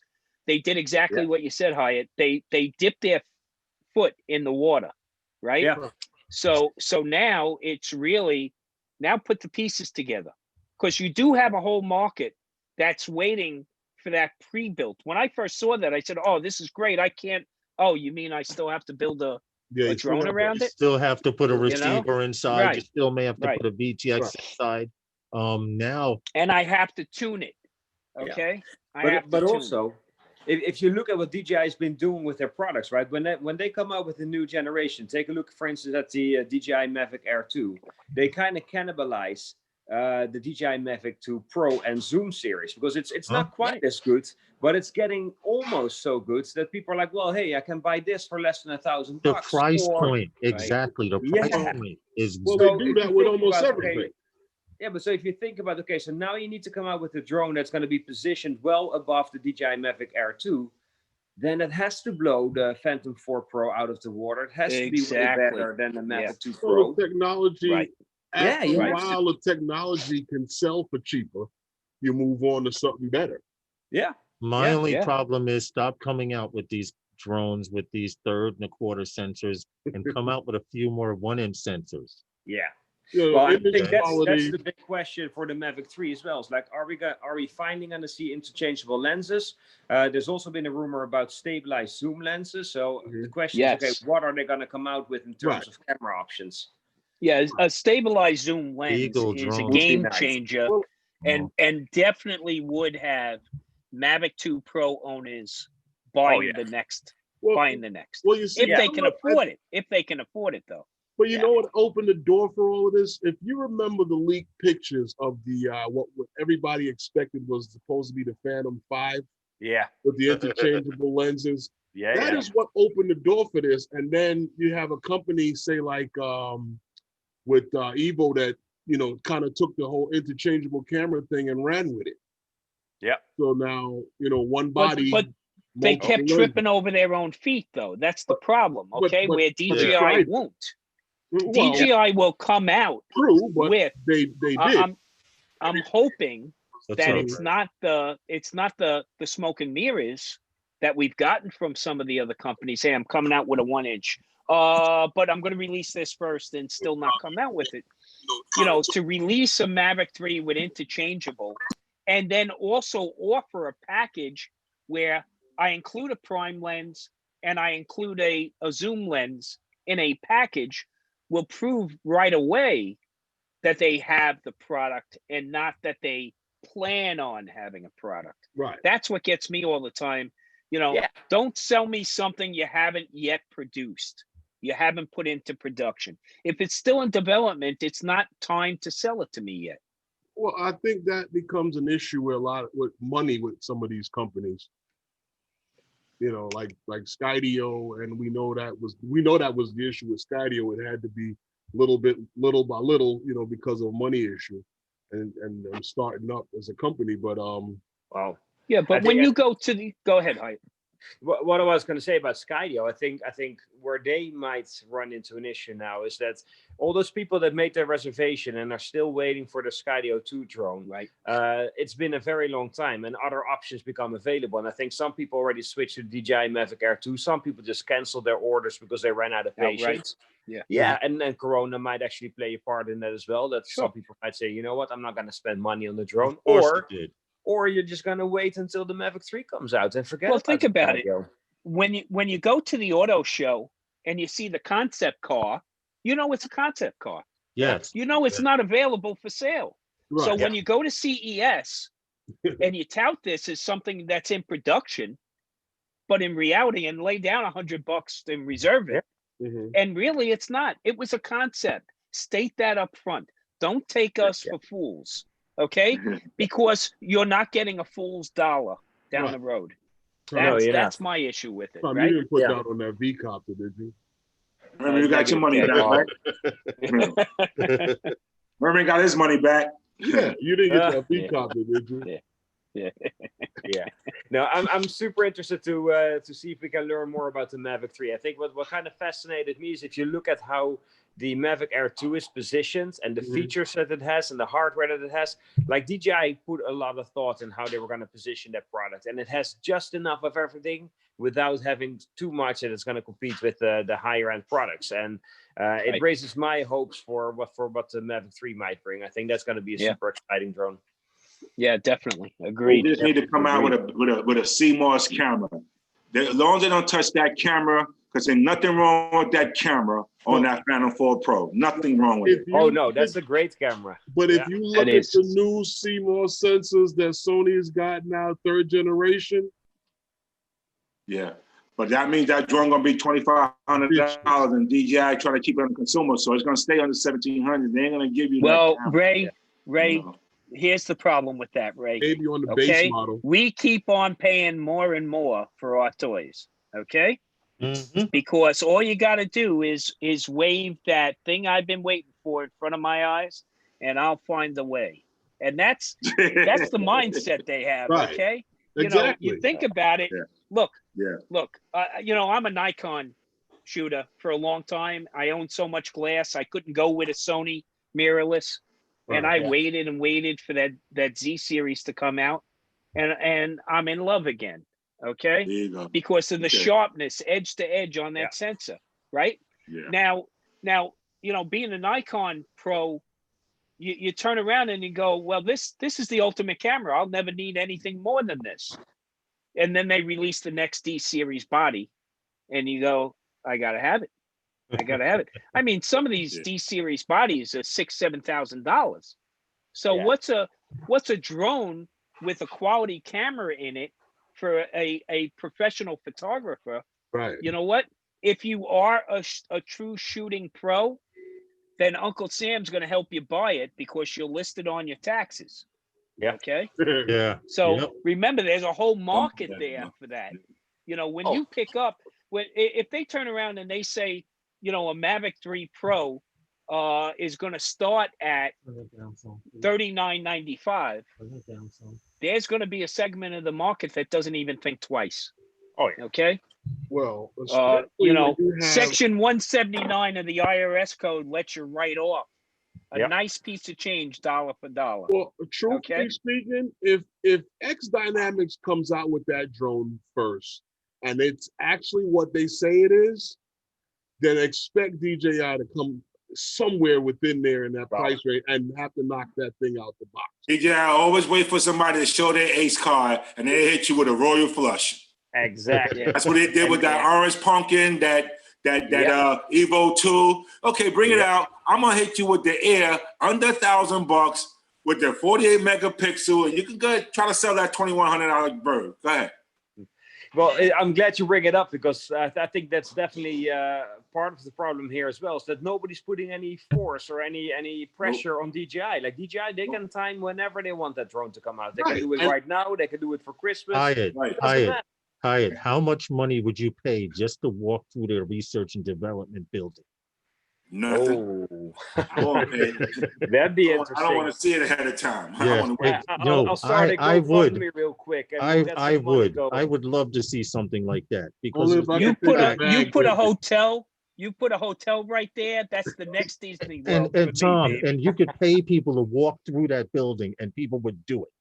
Yeah. Only- Yeah. Well, did Can you I- see that video that came out the other day that shows you the Mavic 2 Yes, Zoom? the assembly being line, the assembled? assembly Yeah. line. Yeah. Yes, I did And see that. apparently that's like the first in That's the I don't know, first over ever 10 look. years. Yeah, That's the exactly. first Yeah. ever look inside Yeah. their any of Yeah. their warehouses. That was serious anything like that. production too. And like, Well, And they if were you very, look, if you they notice, built the two buildings, and one of them is corporate only, and the Yeah. other is complete development But- and research and production. but Tom, you're a Okay. photographer. You notice, if you notice in that video, they were very tight on the shots. They didn't show any other equipment. Yes, They didn't show any equipment absolutely. labels. Yeah. You're You didn't talking see about feet. an 18-degree field of view there, Yes, okay? yes. You weren't seeing anything outside of what they wanted Yeah. you to see. You could have saw It more was- looking through a toilet paper was- hole.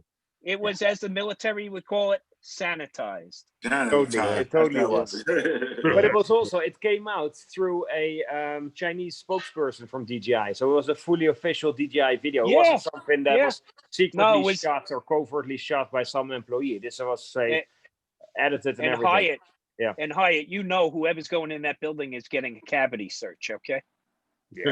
Oh, Okay. yeah. In Yeah. Oh, and yeah. out, It's like searching for diamonds. You're not on the going way out in there. and on the way out. If they don't lock the door when you go in.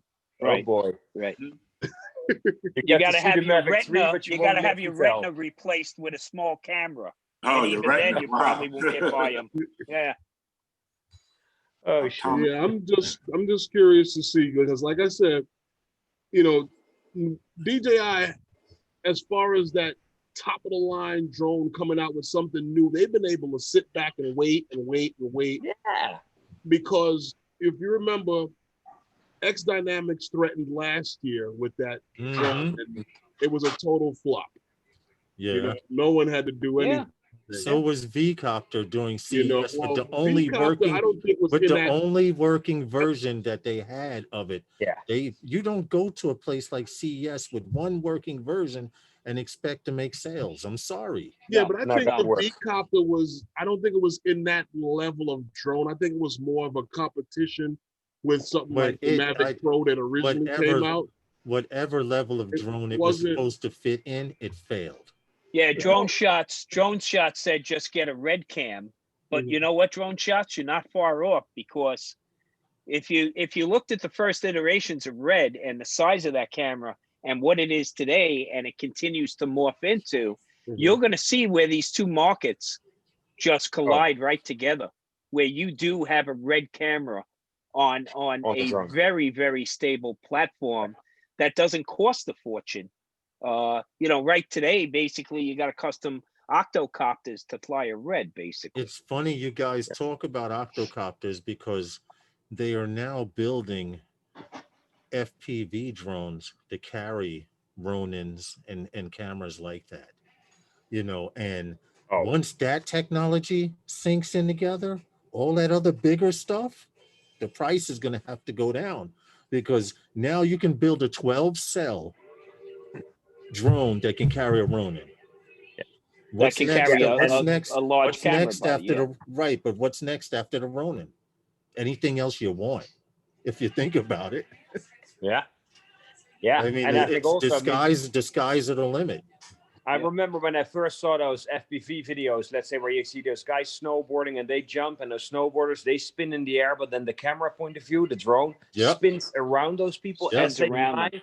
Yeah. I'm like, when are we going to see this in the next James Bond video where you have an action scene where the camera flies around the Right. action like that? It's got to happen. Absolutely. Well, you know, you talk about that, Hyatt, but a release of an FPV cinematic drone, Oh, really, what that does From to the movie DJI. industry, okay, it Yeah. turns around. You know, you're paying hundreds of thousands of dollars for a jib, and hundreds of thousands of dollars on the crew Yeah. to shoot one of those chase scenes. Yeah. And here, a decent FPV flyer, okay, with a nice camera, you're do in that. the action. I was just You're getting ready you're to as say, close as you Tom, can get. before you were limited to 60 or 70 miles per hour of the Inspire 1 or Inspire 2.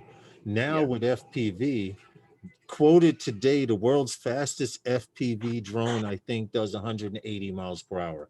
Yeah, That's great. enough to keep up with a Lambo in second gear, and most enough to keep up with your average car.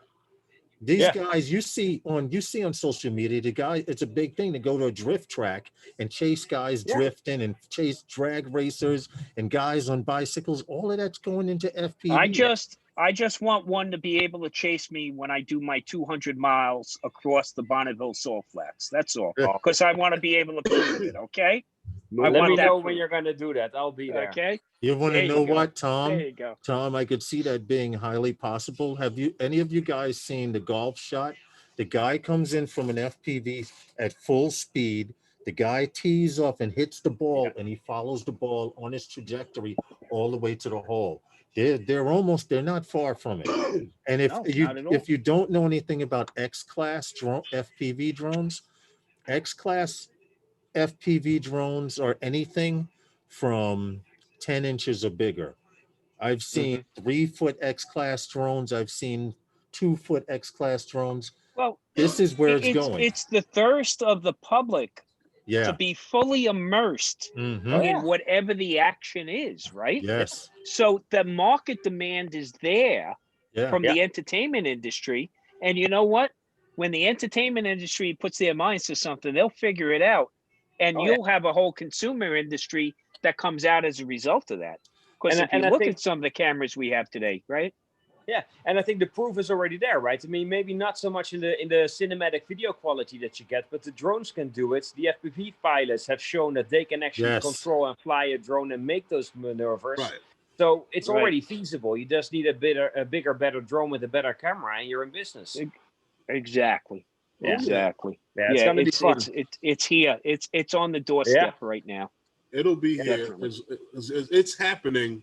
The camera will be there. And that makes it exciting. I mean, you know, look, we're around for it. You know, the technology that's coming out minute by minute. You know, it's exciting. It's exciting. Yeah. And that's an understatement. I'm trying to queue up something. I don't know if you guys are familiar with an FPV pilot called Mr. Steele. But this guy, I'm only going to show a few seconds of it. I'm just trying to queue up the exact part so we don't go past it. But this right here, hold on. If you can switch share screen, Herman, for a second. This is an FPV drone. I haven't done a whole lot of research about it, but from what I understand, it can hit speeds up to 110 miles per hour. Okay, so, and wait till you see the camera on this. Hold on, where is it? That's right there, screen 2. Right here. This bird right here can hit 110 miles per hour. No And way. look at the size of the camera on it. Yeah, yeah. Okay, so it's the technology's there, the that's it. capabilities there. It's just a matter. It's actually at the beginning of the video here. Hold on a second. But they're using this particular camera for that bird. They only Yeah. show a few seconds of it, and I don't blame them for it, Mhm. because if you take a picture of something, you know you can reproduce it. But this Yeah. particular FPV bird is designed, here it is, to carry to carry certain size cameras that weigh Oh yeah, over 10 absolutely, pounds. absolutely. That weigh Now, over of course, 10 with that kind of weight and mass, the drone is going to behave quite a bit differently than, let's say, It's a like- small spinner would. It's like Hyatt, right? You go from flying a Mavic 2 Pro to flying an M210 RTK. Oh, yeah. It feels like you're flying through mud, Yeah. right? Yeah. And you Different have to alter your reaction. Yeah. Okay. To that. But you know, like a guy I know, Trent Palmer. You Yeah. know, he does this in the movie industry, and that's what they do. They're flying these huge rigs because the cameras that they have to mount on these, okay, that just the payload weight alone, what you Yes. got to do to get those birds aloft. And we're not talking batteries yet. No. Camera, lenses. Yeah. That was like Yeah. that one that came out was what supposed to be the world's best cinematic drone. Yes. Yeah. Yeah. Which Very one? similar.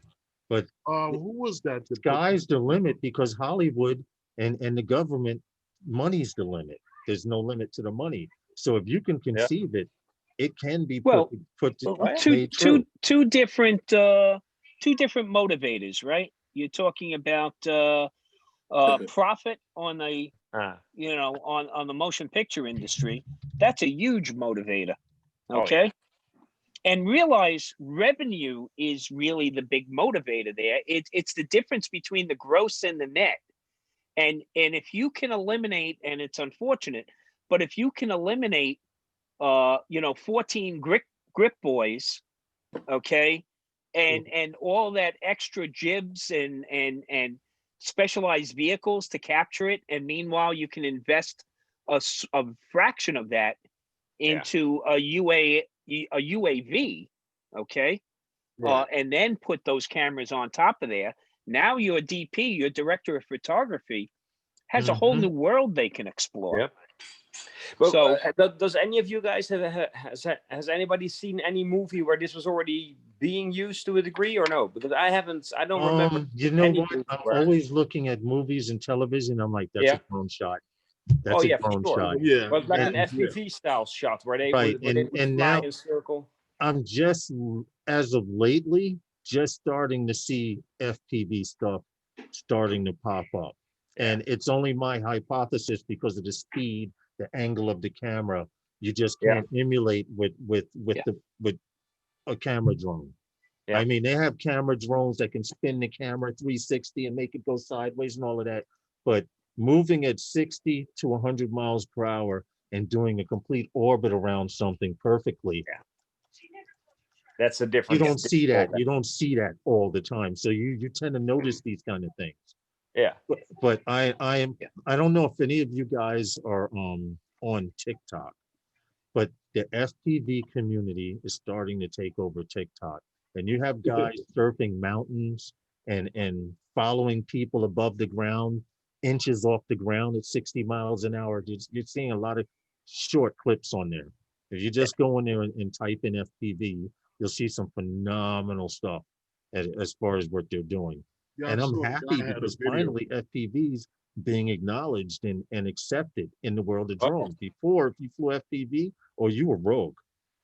Yeah, it's like a different segment, and now it's Yes, taken yes. serious, And very now serious. I know, like I just learned how to fly FPV. Now I plan on incorporating the FPV with the camera drone, and a lot of people are doing it. Yeah, and It's it makes almost total becoming a sense. necessity. Yeah, Yeah, it and makes as a total sense. photographer, that's the road I want to travel, is to be able to mix those shots together. You know. But that's the thing, right? It's so obvious. It's got to be so obvious to so many people. I mean, it's obvious to us that this is where it's heading. It must be Okay. obvious to people in Hollywood that this is where things are heading. It must be Absolutely. obvious to DJI that these are the kind of drones that people want to fly All without right, now the listen, smoke necessarily. really quick, guys. Yeah. This is a drone, FPV drone that can carry a red camera. I don't know how heavy red cameras are, but I know it's heavier than my nephew's, little nephew. Okay, and it's a short clip because I don't want to get any copyright or anything. But this is Nerk FPV. He used to fly for the drone racing league, and now he's left them. Now look at the speed of this drone. This is an FPV bird right here. Now he's going to be chasing a Bugatti coming around the turn, and he's moving already on the road, as you see, swooping around behind him, and he's keeping up the Bugatti. Now, I don't know what speed it is, but this is an FPV drone with a fixed camera. Yeah. So the technology's there. It is there. I mean, how soon will it improve and stuff like that? And So Nerk found himself a new career. Yeah, absolutely. So you say a red body only is at least 10 pounds. Okay. Before you add Lenses. focus control and lenses and all that other wait, guys. I'm sorry. This is what I wanted you to see. I'm so sorry. I keep sharing and stopping, but this will give you an idea of how they're doing for NFPV. This is another angle that they wanted to get.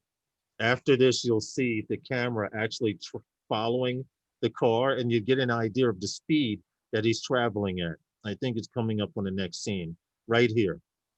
They put a 360 camera on this FPV drone. Yeah. Now I would estimate right about here, an FPV pilot, he's probably doing about 80 or 90 miles per hour right now. That's not bad. Well, think about it now, to be right? carrying all that weight too. Where you can follow that high-speed chase from behind, along the side, and then from the front, right? Yeah, exactly. And have that skill set to make that sweeping shot exactly look smooth. If you guys want to check out, that's a skill set that's worth money. And come on, Lawrence, you better get your act together. That's worth money in Hollywood. Working on it, dude. Okay, dude, there I'm you working go. on it. Trust me. And Hollywood could be Silver Cup in Long Island City, Lawrence. So you don't even have to travel that far. You're right. Do we know where this clip was, what it was used for? Like, was it part of a campaign or commercial or? This particular one, they were filming a $4 million Bugatti with a $20,000, the drone, the FPV drone is $20,000 with a red camera on it. I'm actually going to put the link in the chat. So if you guys want to check out the whole story with audio, you can check it out that way. And awesome. Honestly, you need to look at this because this is where drones are going. That little sleek DJI body, that's consumer, prosumer. But these raw, rugged kits, these are what's getting those shots. Yeah. I mean, because the action cams have gotten so good. Yes. I mean, and then in post, realize you can enhance those images to the nth degree now in post, where you're getting the regular patron isn't going to notice the difference. They're not between a red camera and the average moviegoer doesn't. The average moviegoer doesn't care if it's on a $20,000 FPV drone or a guy was running. Well, guess what COVID has done? As long as it looks good. COVID's taken the wind out of the big screen. Basically, yeah. People are watching motion pictures on mobile devices already to let you know where FPV. On your television. But even on TV, what am I going to do? A 70-inch at best? Hey, okay, John, at home. So even with that, you're talking about, a 5K, 8K action cam is going to be more than enough resolution. Oh yeah, probably one of the things they would have to take into consideration while shooting is you have to shoot with good lighting conditions, right? I mean, at those speeds, and if let's say it would be too dark, dusk on, whatever, it'd be a lot harder to get. You are 100% right, and this is what I wanted to bring up. They just came up with a camera in FPV, so that now FPV pilots can not only fly during a day without going into the camera and messing with the settings, but can fly at night as well. Wow. And this is new technology. So when you talk about lighting now, Tom, you're gonna have these universal sensors that need Well- very little fidgeting with.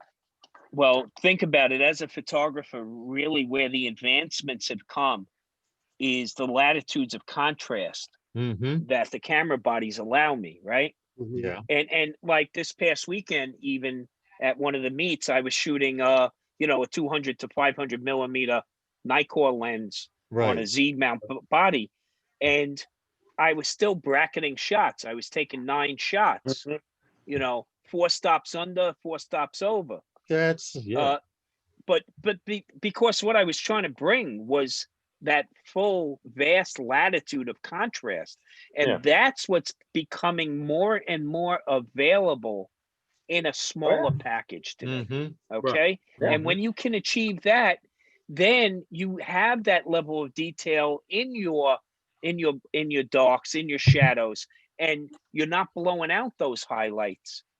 Because once you do, I don't care what you do in post, you're not Mhm. going to get it back, right? Or Yeah. you're going to introduce a ton of noise. Right. And as Hyatt Right. was saying, Right. proper lighting. Yeah, Yeah. proper lighting has kind of been handled through technology over time. Whereas a photographer, remember in the old film days, I better get it right. Because when I get Yep. those shots back, There's I not got to have so much something you I can do can with it. take to the Mhm. bank, right? Yeah. Right. But now with digital, think about it. You can oversample and get everything you need. And as Well, long as you can shoot raw, as long as you can preserve everything and bring it back in post, I agree. okay, it's going to meet the need.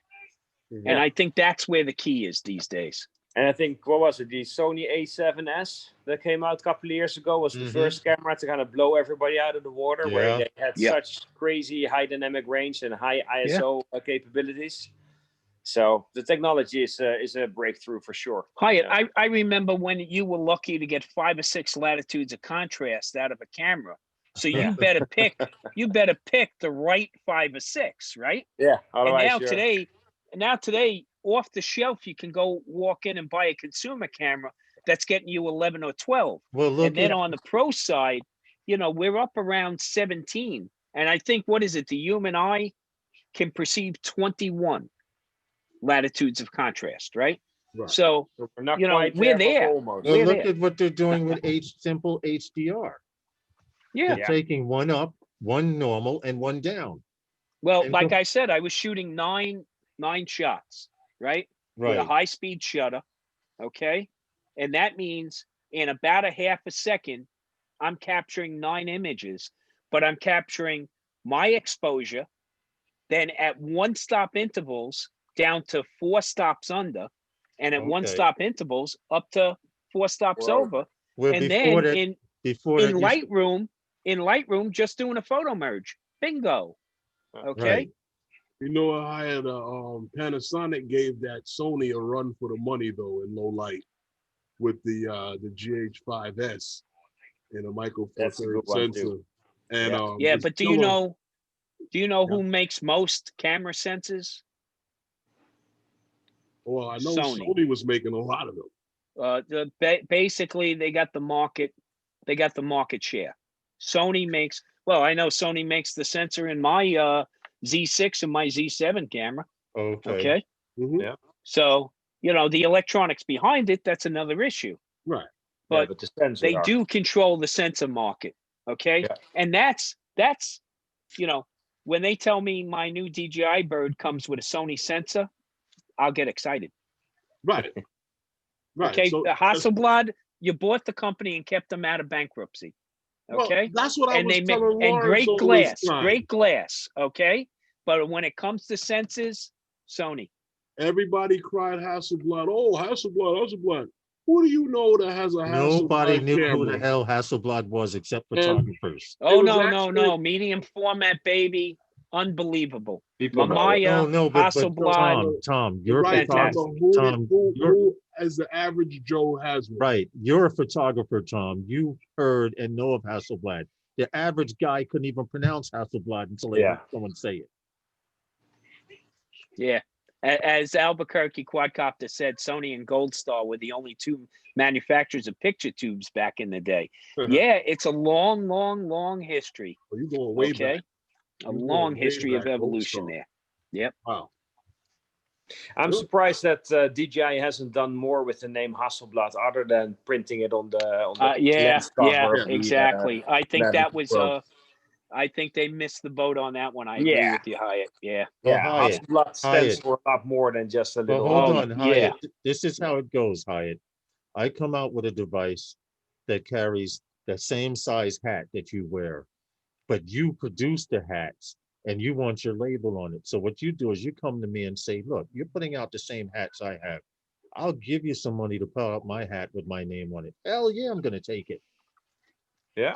Well, they bought stock. for the They company. bought stock. Yeah, they bought stock in Hasselblad, Uh-huh. and then Hasselblad exactly. was running into, with smaller cameras, easier to manage, a larger market. They started to have difficulties, even in the pro market. Okay, so then DJI stepped in and bought a controlling amount in Hasselblad, and kept them from going under, and then they became the new owners, But didn't I tell basically. you that, Lawrence? That's how. But it's did- just like, why is that any different than Cisco? Anytime somebody comes Yeah. out with a physical layer device on the networking side, Cisco goes, shows interest, and then before you know it, they're the new owners. But when Okay. did DJI make that purchase again? Was it back in 2017 still, I think, right? That they got that Yeah, majority but they stake. got they invested in them, I believe, back in 2015. Okay. 2015. Herman. I believe that's when the investment dollars started to flow. And then by 2017, they own the controlling share. And the only thing we've seen in all those years is that little name printed on that lens Yep. cover. Come Yep. on. Yep. Yeah. Yep. Yeah. Hey, guys, Come on. Yeah.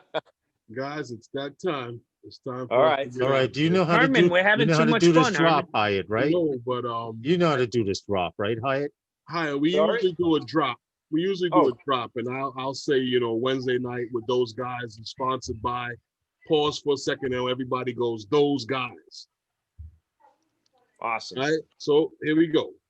Wednesday night with those guys is sponsored by those guys. Guys. There we go. I'd like to Right. thank you guys on the panel, Haya, Tom, Ray, Lawrence, for hanging out and discussing these topics tonight. And, Please come good back again. conversation. Haya, Yeah. always welcome for you to come back whenever. Awesome. Appreciate it. Thank you for having me on the show. That was a pleasure.